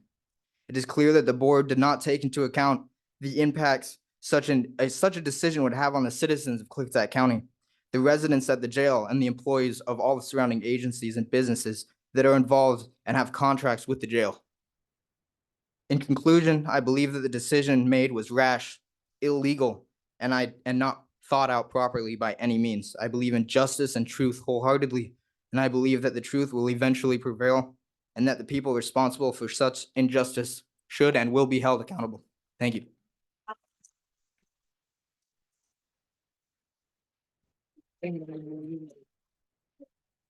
No one on Zoom? Thank you. Hello, my name is Maureen Dickman. We moved here 4 years ago and I absolutely love this city and this county. I am a posse member and I'm a posse member. I volunteer to help. I volunteer at the court as a VGAL to help foster children. And all I can say is you need to back up, just back up, back up. Give it the 90 days that the RCW requires. Do your research and do a comparison. Can we fix what we've got? Can we train? Can we hire a nurse practitioner? There's another solution besides closing our jail and putting all these people out of work. That will economically affect this county hugely, from the doctors to the hospitals to the schools, as well as safety of the citizens. How many people are just going to get site released because there's no way to take care of them? The other jails are full. That creates a danger. That's a danger to all of us who live here. To let our sheriffs go, our police, think about these things because it affects every one of us. And I do believe that the public should be involved in all of this before you make some unilateral decision. Just back up, do the research, hire an independent contractor to come in and do an analysis. That takes all of the prejudice out of the decision. That's really all I have to say, and thank you.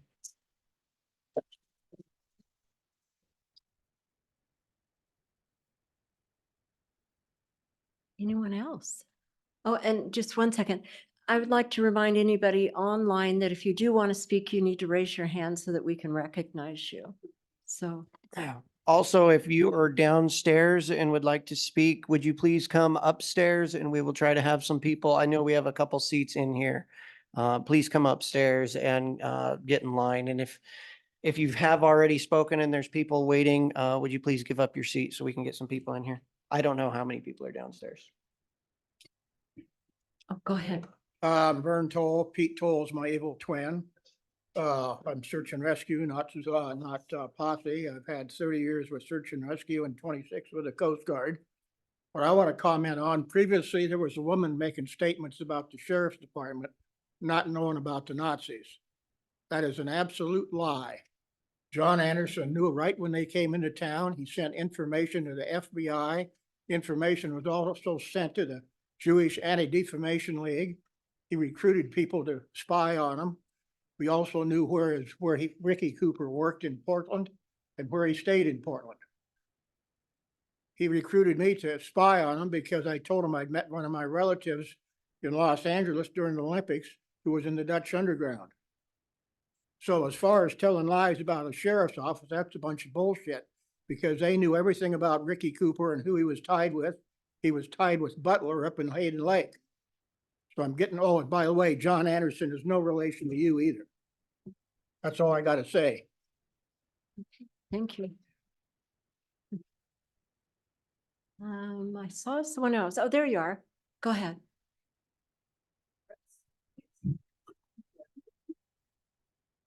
Thank you. My name is Chris Toohey. I have been a mental health substance use professional in the jail since 2005. I am also a suicide survivor myself, so I know this is an emotional issue. At my time in the jail, I have worked with literally hundreds of inmates, and I have never had one of them tell me they were mistreated or abused or harassed.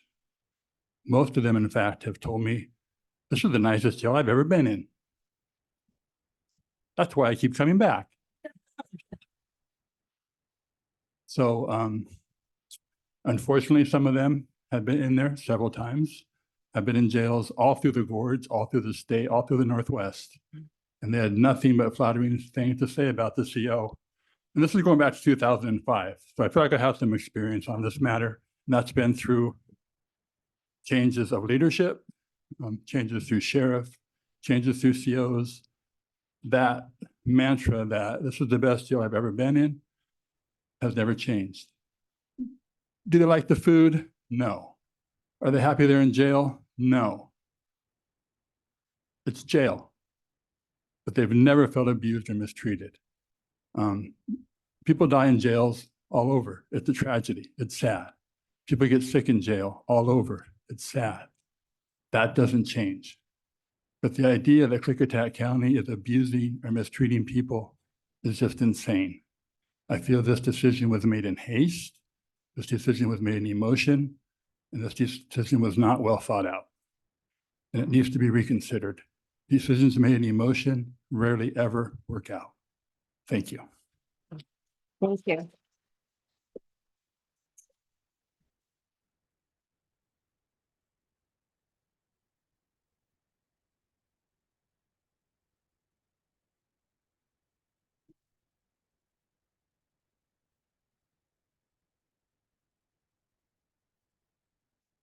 Hi, my name is Linda Randall, and I have to admit, I don't know a whole lot about the jail. I haven't researched it either, but I'm not sure that just closing it because there's been an issue is the right thing.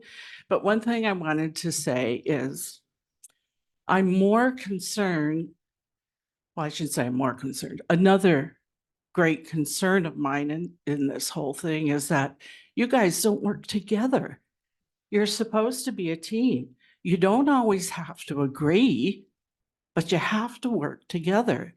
And maybe it's time to put some of those personal issues, those whatever the issues are that causes the division, put that aside and think about the people who voted for you, the people who you are representing. Even if they didn't vote for you, you're still representing those same people.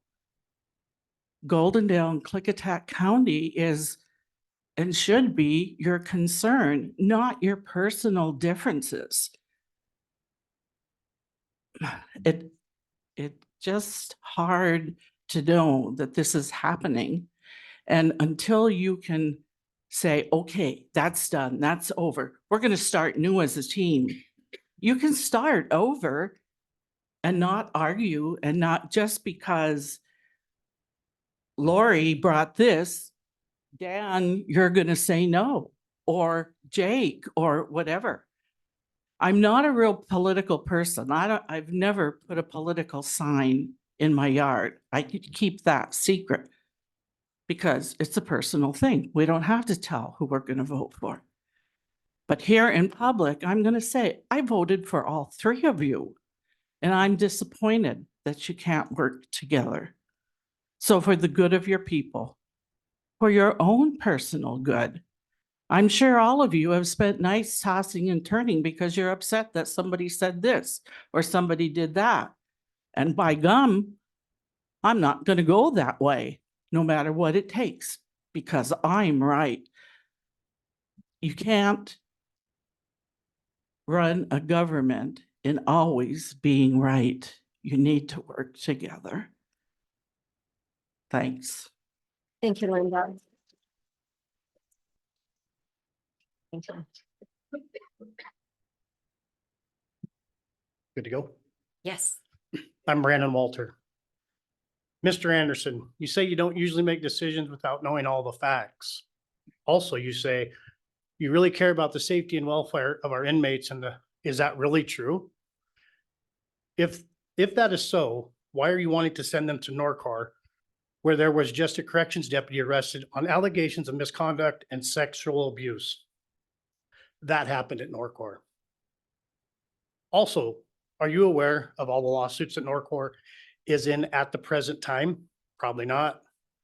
You should really have all the facts before making a decision that will affect so many lives. It's just not the corrections officers, it's their families, the cooks in the jail, the vendors that come there for various things. Also, what about the thousands of dollars that is spent weekly in prescriptions here at our local pharmacy? You don't think the breach of contracts that you're creating with law enforcement agencies won't cause financial strain on their budgets and won't bring lawsuits? I think you're wrong. I think all of you should consider pulling this off the table, go back to the drawing board, get the facts, then make an informed decision. And by the way, your paper you handed out about your financial analysis, what did you guys pay for this building that you're sitting in?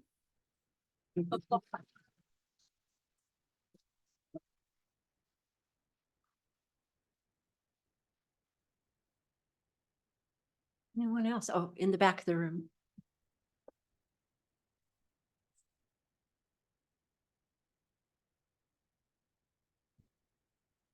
My name's Jenny Burney. I worked in the prosecuting attorney's office and East District Court 26 years.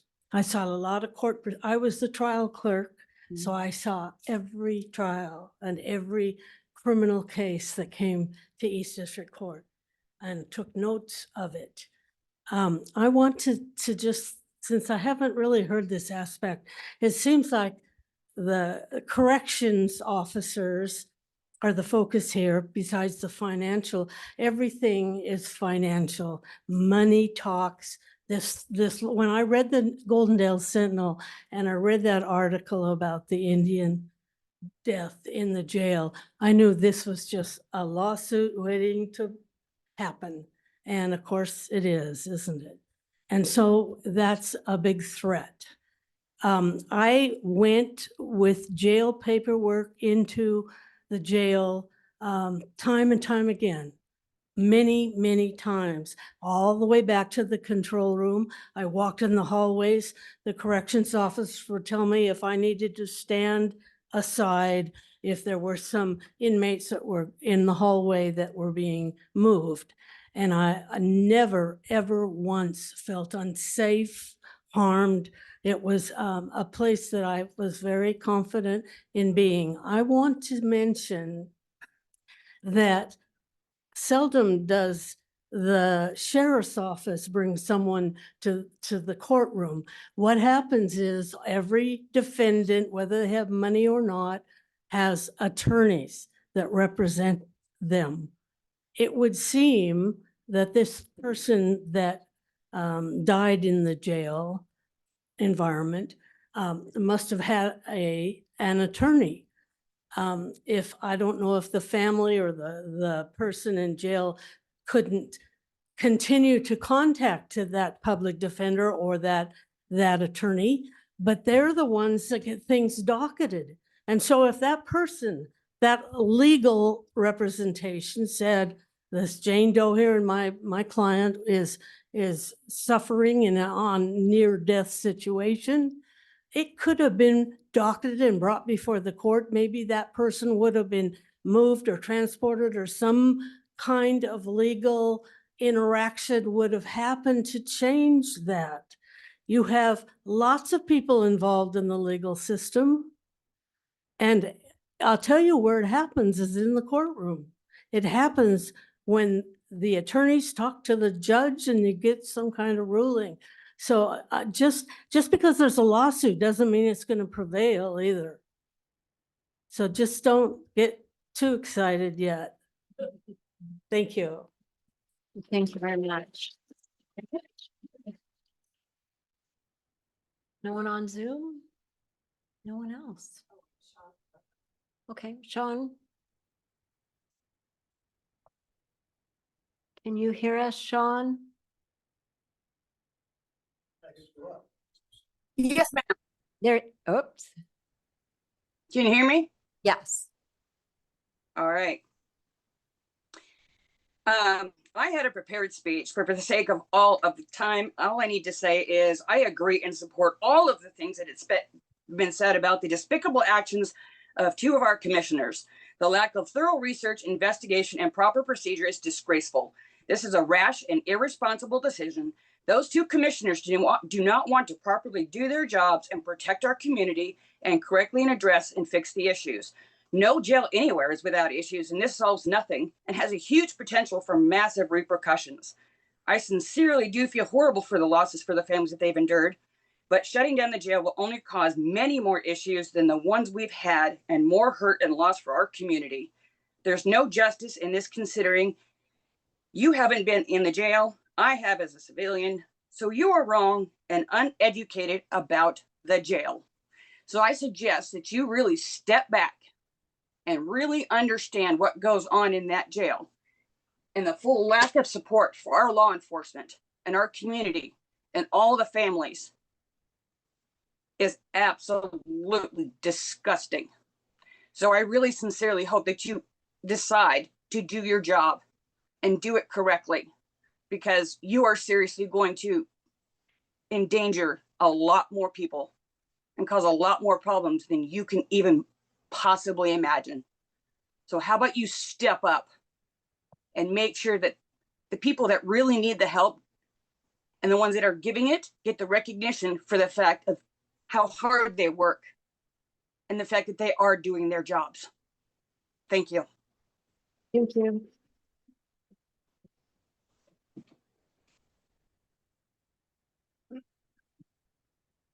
My name is Shane Cagle. I'm not here to disparage anybody, either the sheriff's office, corrections deputies, or the county commissioners. I trust all of you to do your job. I trust the sheriff's office to run the sheriff's department, that we have adequate protection. I trust the corrections deputies to do their job effectively. I trust the county commissioners to do their job effectively. I'll be the first person to admit that I haven't kept track of what's going on here or why things are being done. But my observations are that we have a knee-jerk reaction to a fiscal crisis in this county. And it seems to be around inadequate insurance coverage to cover issues like this, because you're certainly going to have them. You can't avoid risk. It's about effectively managing it and having effective monies going to avoid risk. And I have personally seen, a lot of things being cut because we got concerns here in the county. We're losing money because of contracts. Contracts are falling out. So my observation is there's a fiscal risk here. I will admit, I don't like politics. I hate politics. It's terrible. And with politics, people become targets. And, we can be very unreasonable. We become targets when there's politics involved. And I believe the politics are involved here. And we are taking a knee-jerk reaction, and we're going to regret it. And if we are not physically, the county commissioner's job is to run the county. And I think you do, and as ineffective as you do an effective job. Thanks for stepping up and doing it. But I got to say the same thing about the sheriff's office. I got to say the same thing about the corrections deputies. They're trying to do the best they can with limited resources. There'll never be enough money. People are just not going to get along at times, but we still have to work together. And I just see a knee-jerk reaction, and I'd like you to take a step back from the precipice here before you make a bad decision based on some insurance risk to the county. I'm personally going to pay a great deal more attention to what's going on in county government now, because there's a real fiscal issue. And I believe that's the sheriff's office or the corrections deputies have become a target as a result. Thank you.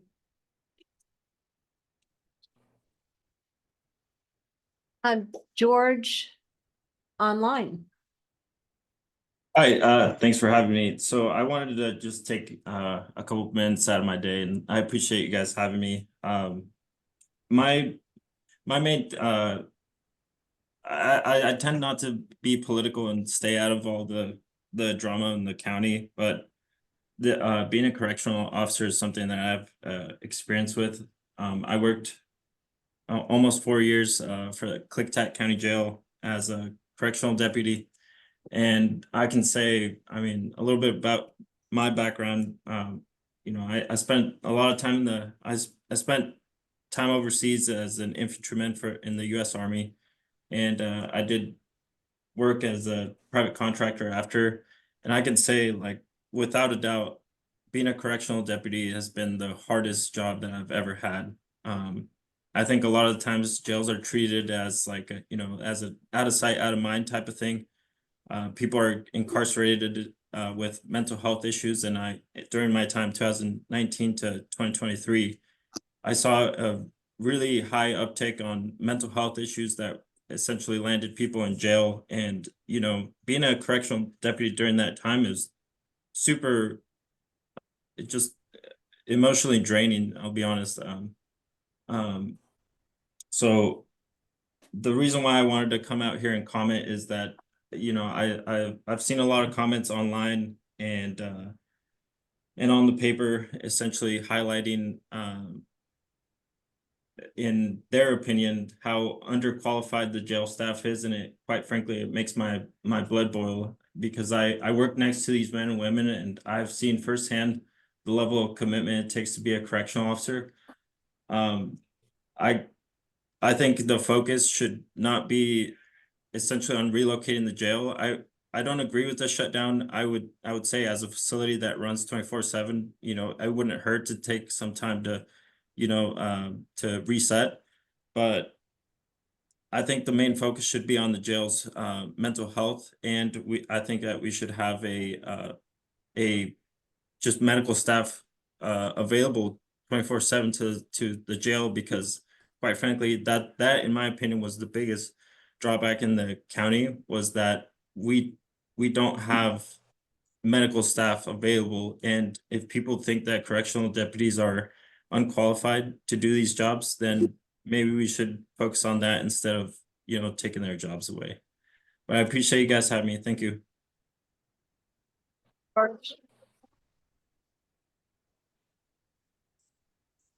Anyone else?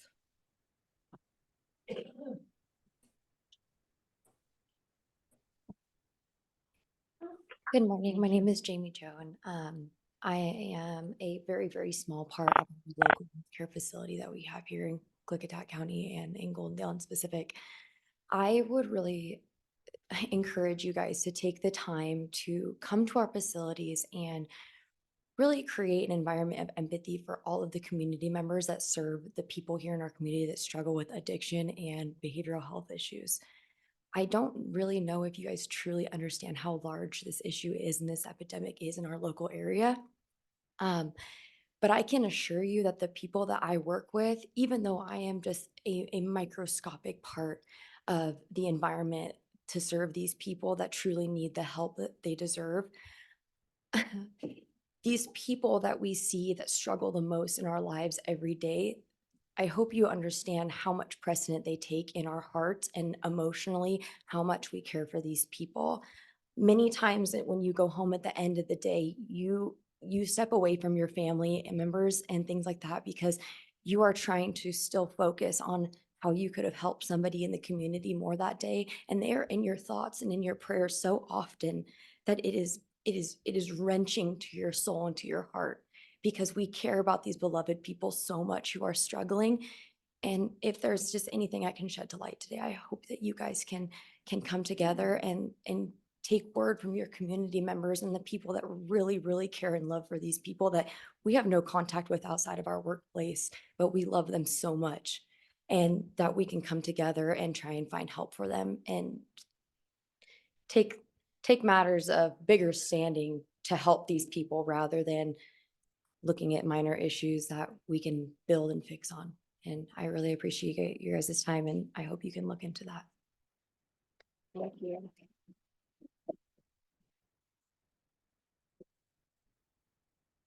Anybody online? Anyone else? If Okay. there's anyone downstairs who wishes to speak, we've got room still up here. My name is Jake Randall. I work for a public services, one of the safest companies to work for in the United States of America.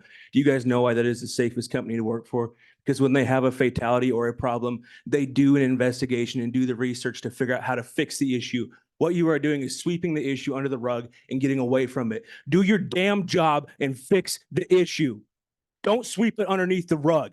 Do the investigation. Go down to the jail. They've brought the records up and they have the proof to say what happened. Get out of your office, get out of your chair, put your boots in the damn jail. Because you are affecting so many other people that you don't even care about. Do your job.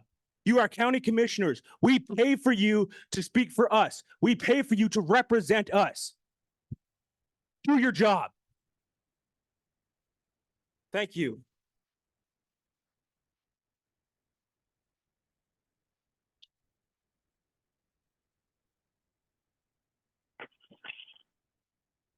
Two 662. Is it Sherry? Who's on 2662? Tracy and Lyle. Oh, Tracy, thank you. And thank you, commissioners, for extending the public comment period today. I believe that was a good thing to do for the people. And that's what I'd like to make my comments to today are the people in the room, the people online, the people of Klickitat County. We, the people, can and we have the ability to direct the board in the way that we would like them to address the issues of our county. We, the people, have the power. We just need to come together. There are councils in every community in Klickitat County, I believe. The Lyle Council has their meeting on the second Wednesday of every month at 6:30. And it's at the Lyle Activity Center on 3rd and Highway 14. And I would invite you all to either come to our community council, come to your community council meetings, but we the people need to come together and formulate what we want to have addressed in this county and bring it to the commissioners. You know, I think the commissioners would appreciate this. I think the people would get addressed the things that are important to them. And I believe that we as a whole can solve a lot of our problems if we just come together. I would be willing to help coordinate a town hall meeting for the people. You can use my phone number, 541-806-2662 to contact me, and I will put together a town hall meeting. And also go to the town hall meetings, come to the commissioner meetings.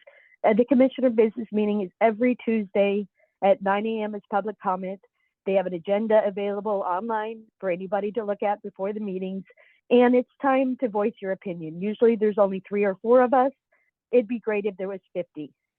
And then a couple things that are coming up that might be of concern are, one is the burn ban. So the commissioners have adopted a new burn ban as of, I think, 2022, that is on predictions of the risk instead of the actual risk. And what it does is it forms a burn ban from the weather predictions, which we all know can change. It should be just a burn ban for when it's dry or when we're in fire danger. That should be coming on around the second week of May. Watch for that. And anyway, just come together as the people and then approach the commissioners instead of doing it this way, where we have an issue that we come to the commissioners all alone and try to defend ourselves. Thank you. Bye-bye. Thank you, Tracy. Oh, I'm sorry. Go ahead. My name is Kay Garner Schmidt. My family's been here since 1876. The original homestead, we're still on it.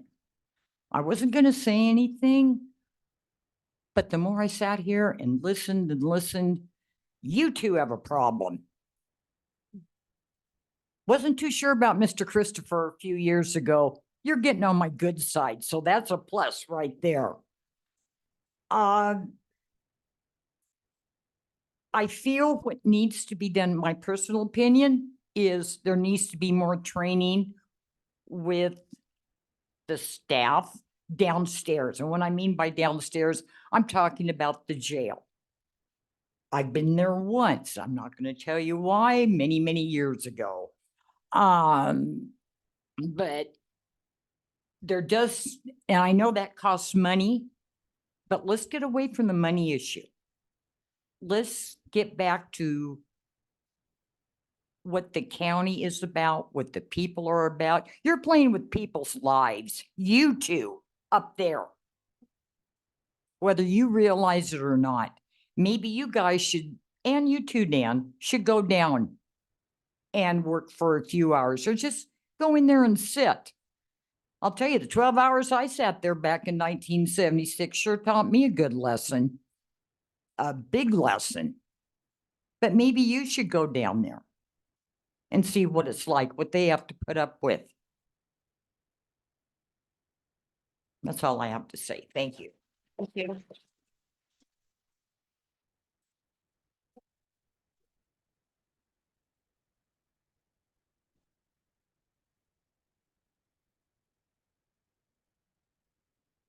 Good morning. Good morning. I hate public speaking, but I will do it to stick up for my fellow corrections officers that I dearly love. I'm Corporal Randall, and I say that with pride because we do everything we can to make sure those people are taken care of. And Ivan's death was tragic. And I see the tears in my fellow corrections officers' eyes because of it. You guys don't have the nightmares and the visions that we have when we have tried our best. Ms. Zoller, you said you wanted a break for lunch. We don't get lunch. You guys opened the door for people to speak against our integrity, our livelihoods. Nobody's in that jail seeing what we do day in and day out. I've never seen a one of you in that jail. You weren't there to console us when Ivan died. I covered Ivan up with a blanket when I was taking his blood pressure, telling him, Ivan, get off the drugs. Ivan, you're a good kid, do better. We monitored him, we watched him. He took the choice, and that breaks our heart. You don't have the nightmares from it. And and we would do it again. We walk through that big green door that slams, that scares most people, and we will do it again. And we do it again, and we do it again because we care. My nickname is Mama Randall. Why do you think I got it? Because I care. Oh. I'm taking notes. Can't even look at me. Yeah, you haven't looked at me. You have your the whole time. We have. I have, and I'm taking notes about your situation. You look at each one of those in the eye. I'm good with that. You look them in the eye. That's the whole freaking time.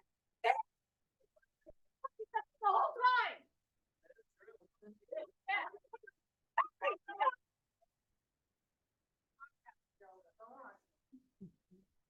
You look at each one of these in the eye because that's the livelihood that you're affecting, because they care. They care for this community. They care for the people of this town.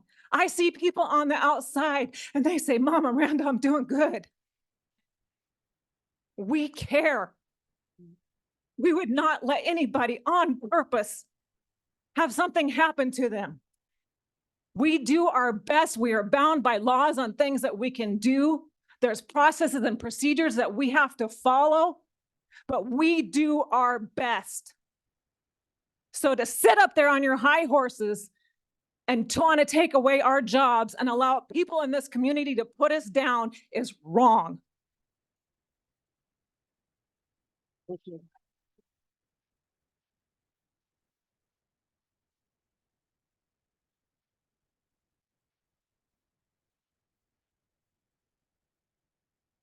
Do we have anybody else online, Elise?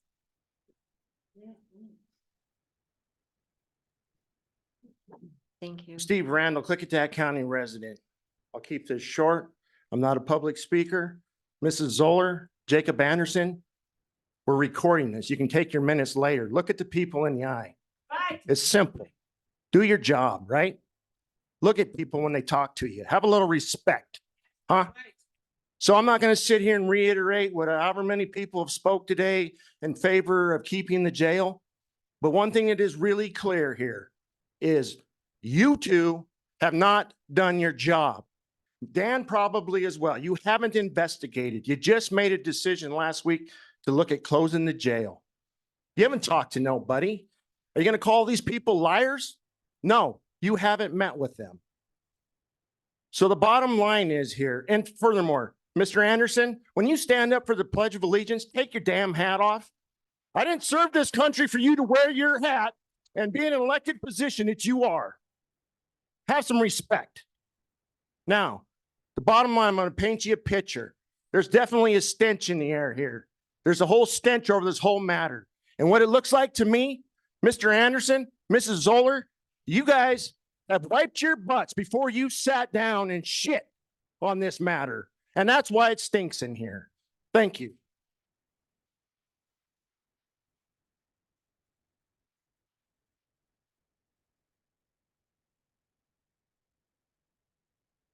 Anyone else? think about what I just said, because you're going to smell it for a long time.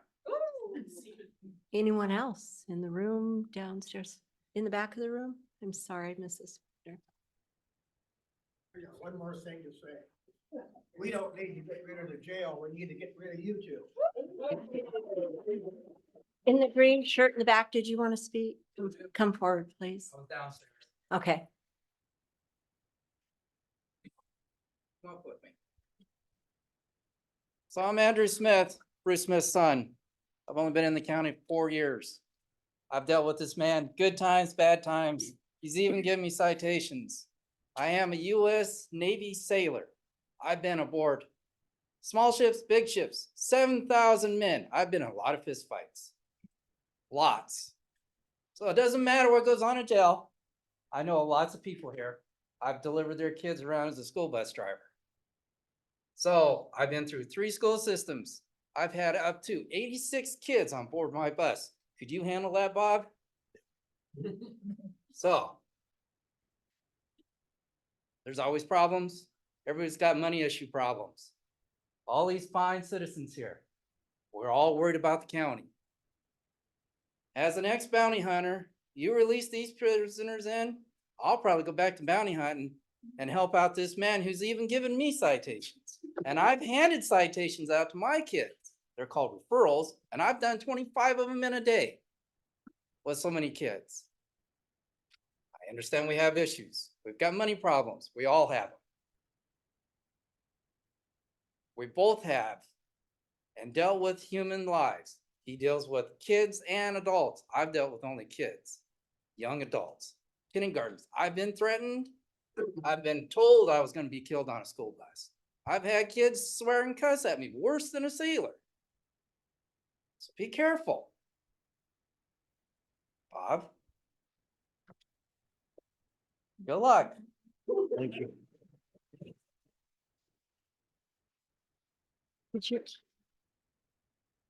Did you want to talk? I don't think I can. Okay, thank you. No one else? We're very close to time. We have just a very few minutes left. Anyone else on Zoom or downstairs? Okay. Oh, WJ. Yes, good morning. It's William Morris in Dellsport. I would like to pivot back to the Regulatory Code of Washington in conjunction with Washington Administrative Code. The regulatory codes of Washington are one of a sworn official's best friends. Because when the Washington State Constitution was enacted, it was the most forward-looking, forward-thinking Constitution ever written in the history of the United States of America. And as time transpired and time marched on, the regulatory codes as well as the Washington administrative codes were put in place for sworn Washington State officials like myself and yourself, and for Sheriff Songer, any elected official. They are our friends. Regulatory codes are our friends. They give us guidance. They tell us how it is that we need to operate our commissions, our local governments, our boards, as well as the state. And so I just want to reiterate that we really need to be following the RCWs as previously stated. I do want to give a shout out to every elected official for doing the best they can under these particular circumstances. But I also want to say this, and that is this. There are thankless jobs on this planet. And unfortunately, a bunch of those thankless jobs are unfortunately within the jail, having to deal with the situations that our society has allowed to happen at the moment. The Washington State Legislature decriminalizing drugs has put just a massive burden on our correction officials as well as law enforcement. I mean, you guys know how hard I worked on initiatives to try and get the police pursuit policy overturned last year, and we actually did that through initiatives. And I want to shout out to everybody that signed those. And right there, it gives you an example of what the people can do when you all come together. We got that law overturned. The problem currently facing us can be fixed, and we need to fix this problem in-house. We need to resolve this. Our community is coming together asking that it be resolved. And if anybody needs any help with that, the majority of all of you sitting in the front row have me on speed dial. And so, you know, we're always here to help. Thank you for the time. Thank you, WJ. See anyone else? We have somebody in the back of the room.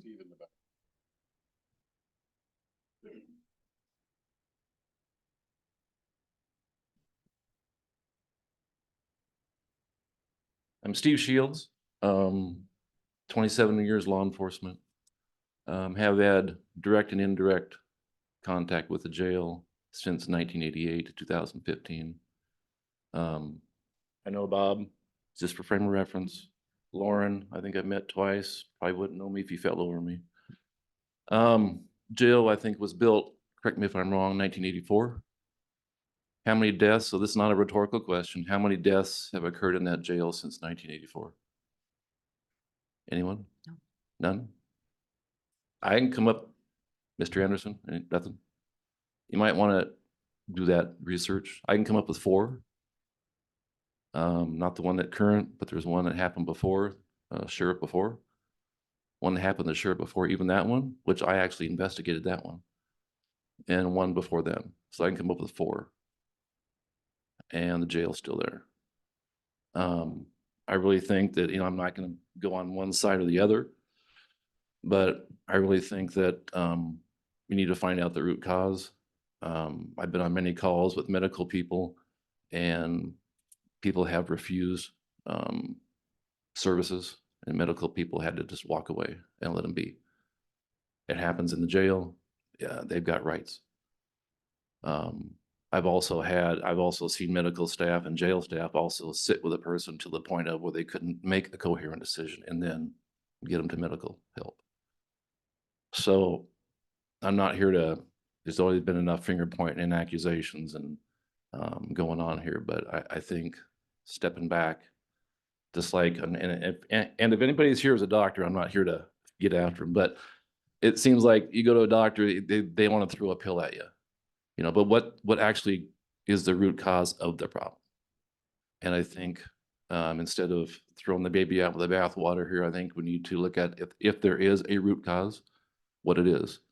You're placing some burdens on the correction staff about drugs and mental health. Mental health people go through years of schooling and training. Not really feasible with what we have here. There has to be a support system of medical and mental health within the county to address those issues. You can't squarely put it on the shoulders of the sheriff's office. It's not what they're trained to do. It's not their job. And so you have trained people that are focused on those areas to be able to do that. And you need to look at those. So that's all I've got to say. Thank you.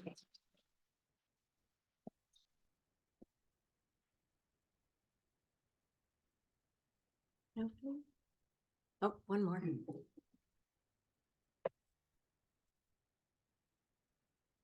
Morning.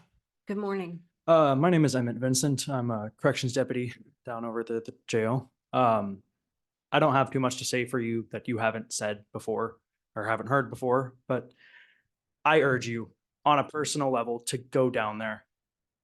I don't know what it's going to take to get you guys down there, but you have to see the conditions we go through and the work we put in for these people. I've had my life threatened down there countless times. Thankfully, to no incident, me talking down others from fighting each other, me. I have dealt with a lot of mental health issues that frankly are out of my hands. When we contact DCRs, our designated crisis responders, sometimes they're powerless. Sometimes they'll recognize a problem and won't even be able to get them out of here because the prosecutors won't approve a furlough. So what are we to do then? The document that was passed around here states about an inmate that went all the way to Eastern, had been there for an extended period of time, returned, had been juggled by the courts for an extended period of time, just to then refuse to take their medications and then go crazy again. We are very limited in our ability to make people do things. I mean, I guarantee you a lot of people overestimate what authority we truly have over certain decisions here regarding medical, mental health, and other behavior issues. I can say with confidence that all the staff around me, and myself included, work extremely hard and are dedicated to seeing the best outcome for these people. I guarantee you, if we didn't, you'd have significantly more complaints from the jail. Significantly. But you don't see that. 2 critical incidents happened and you're hearing about it. And I understand that. I understand the want to take action for that, but take the appropriate action. Think it out, think it through. Thank you for your time.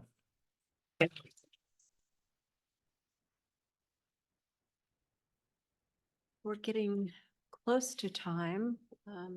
Should we move to Commissioner comment? Do you have comments? I do. I will be short because I know how Okay. important lunch is. Go ahead. First, I want to thank everybody for coming. But I want to also let you know there was earlier a call to make a motion to stop this process. I can't make that motion now or I will be ruled out of order. Hence the reason why I put it on the agenda to discuss at 1:30. I will make a motion then. That motion will be to stop the current closure plan for this Board of County Commissioners to take charge of the jail. This would remove Sheriff Songer and Mr. Culp, which hopefully alleviates some of the concerns by those who addressed concerns. And it would be to appoint Mr. Doug Gillum as active manager. Then work with our partners, which is all of us, on how we go forward and get the data to decide whether the county wants to keep control of the jail or go to Norcor. But I want it to be an open process with all the data and all the facts. Just for clarification, you all heard from my wife there earlier, who spent 4 years in the jail. Many of you may not know, but I kind of hung around on her shifts, which, sorry, Bob. I was in there quite a lot hanging out. So I probably know the jail pretty good, but I do apologize to the corrections staff. I have not been in there in probably the last year and a half. But I know you, I talk to you out on the streets. I hear the issues. So, but I probably should do better. With that, there was another comment of have we heard from the defense attorneys, and we did get an email from the defense attorneys yesterday. It's part of the public record. You can all request the document if you like, and they brought to light issues that may be violating civil rights of their clients. So I hope these are all addressed going forward, and I hope it's done in an open and transparent way. Thank you all for coming. Mr. Anderson.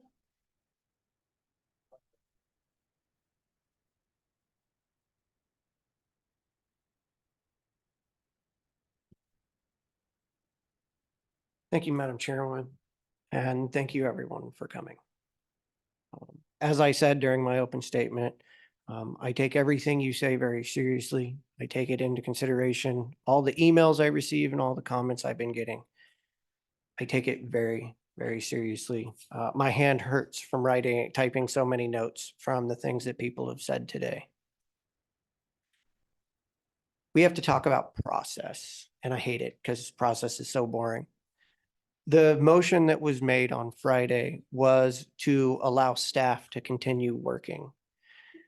I know, and I did not want to put in there a date for a possible jail closing.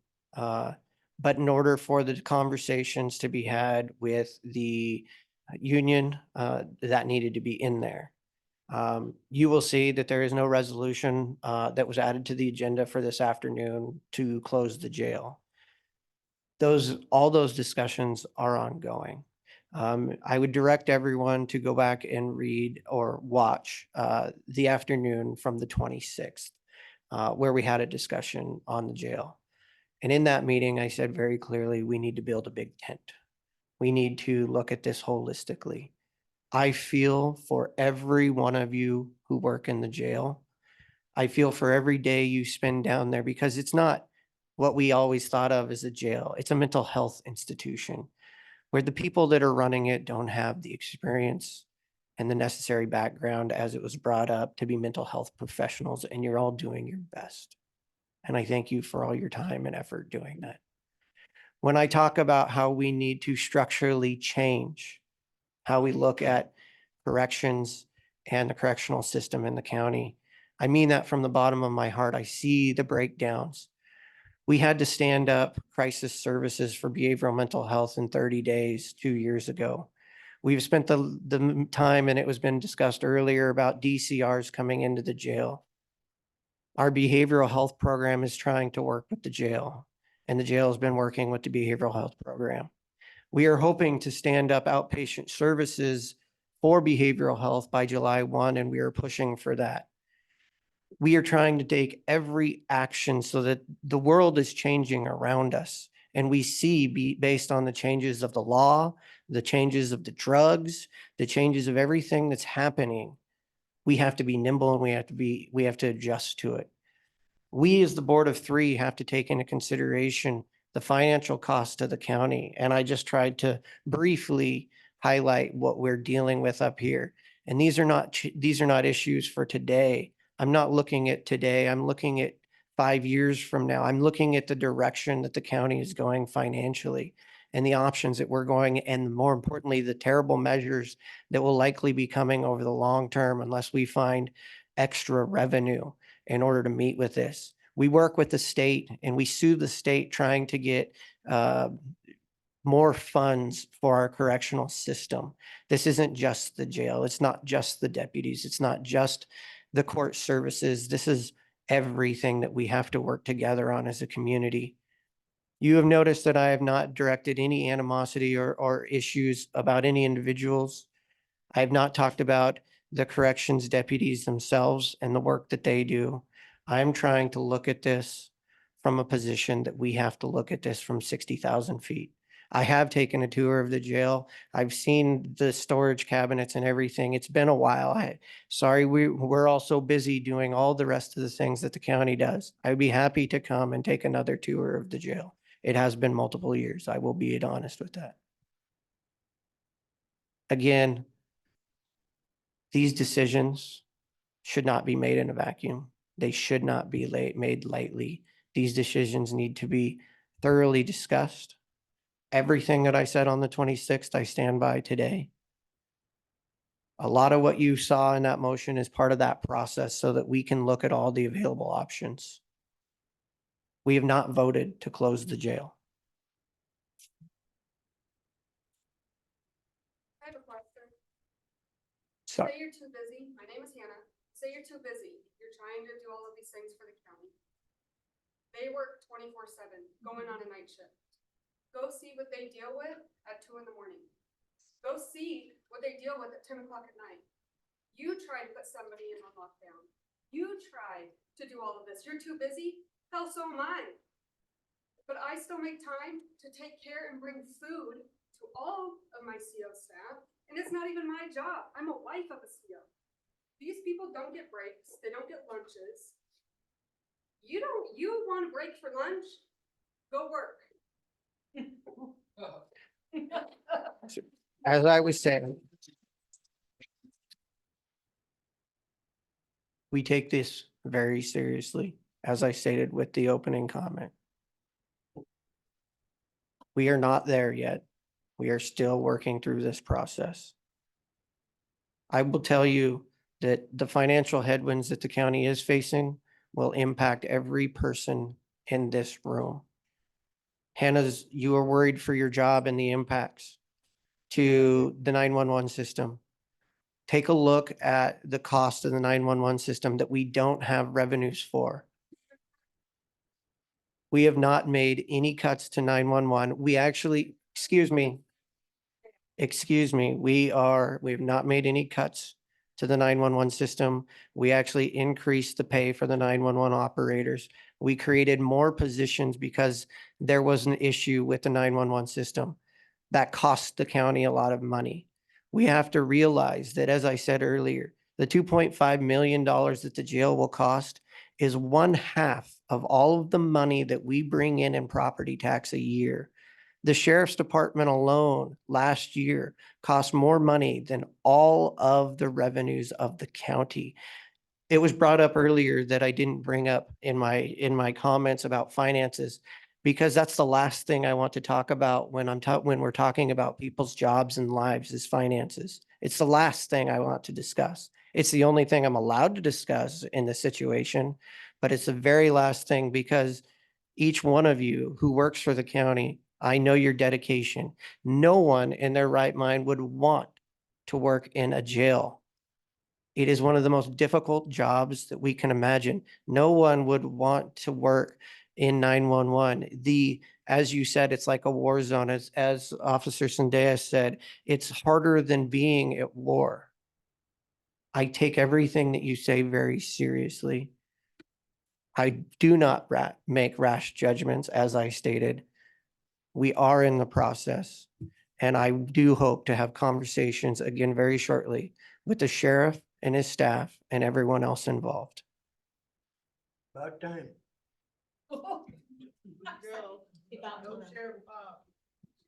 They give their life so you Great. can have a good life. Right. So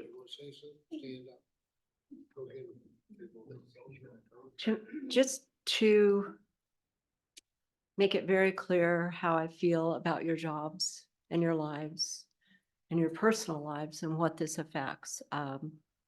It's heartfelt for me. It really is a very, very hard conversation that is dumped into the middle of something that we were dumped with.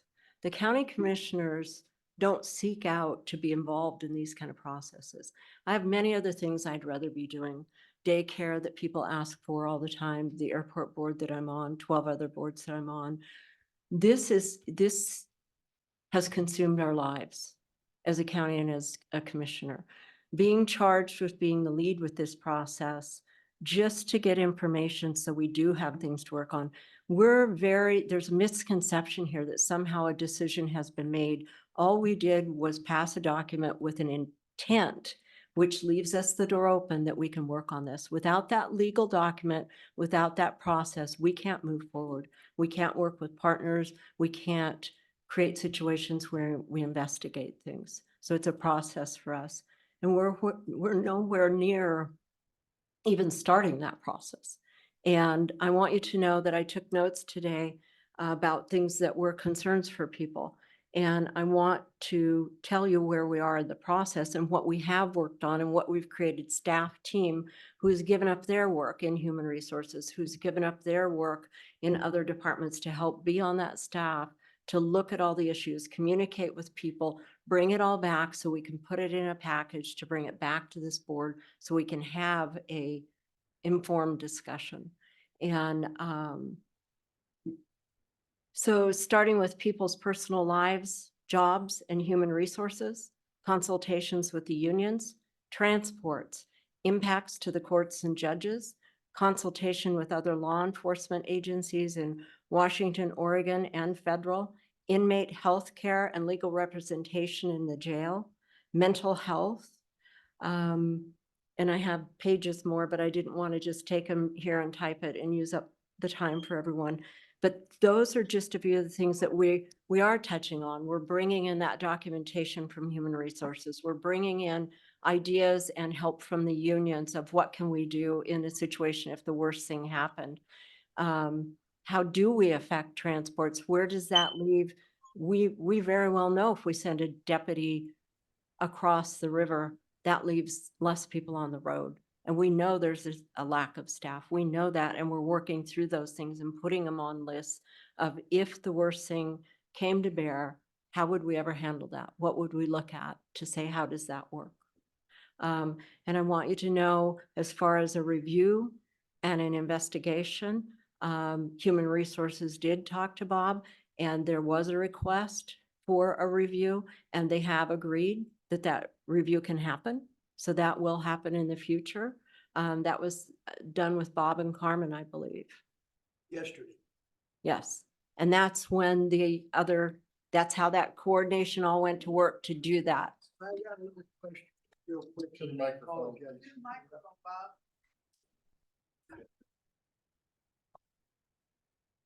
I got a question.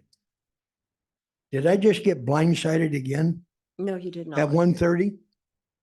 You're gonna make a motion to take the jail away from me and under the county commissioners? No, we're not. No, wait a minute. Isn't that what you said? That's a misconception. Okay. Go ahead. That is the temporary move. I am requesting to hold off their decision to go to Norcourt until we can get to the bottom and get all the evidence and. And why would I and Chief Colt be removed from that and Doug Gillum be put in charge? Why would that happen? Yeah, To alleviate any customer, any resident concern over potential mismanagement until an investigation can be done to clear your name, sir. clear my name. Well, it's the, Well, I'll tell you what. I'm trying to come up with a resolution. Well, leave it where it is. Leave the sheriff and the chief in charge. When you find we did wrong, then you make your move. Good point. That's right. That's right. And I invite an investigation into that, and not only into us, but several other people up here. For the record, I will not be making a motion now. Thank you. Yes, go ahead. Well, who knows what time it'll be, but the update under unfinished business is for staff to give the BoCC an update. We need to know what staff has been working on. Commissioner Zoller has been the lead on this project, which leaves, of course, as Dan very clearly pointed out, the two of us without the information. And we need to know where staff is at and where they're going. And we, of course, invite everyone to hear that update. That will be, and I'm thinking, because there is such interest in this and looking at our time, I would like to move that discussion, if my seatmates so agree, to 1:30, so that at least everybody knows what time that will be at. So that we're not sitting around while we listen to updates from Public Works and everything else that the county commissioners do. Are my seatmates amenable to that?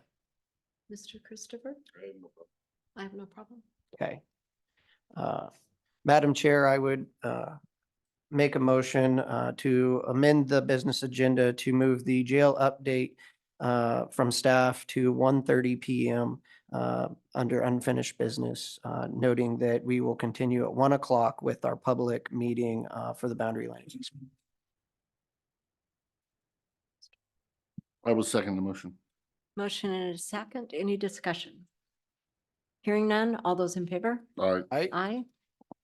Motion passes.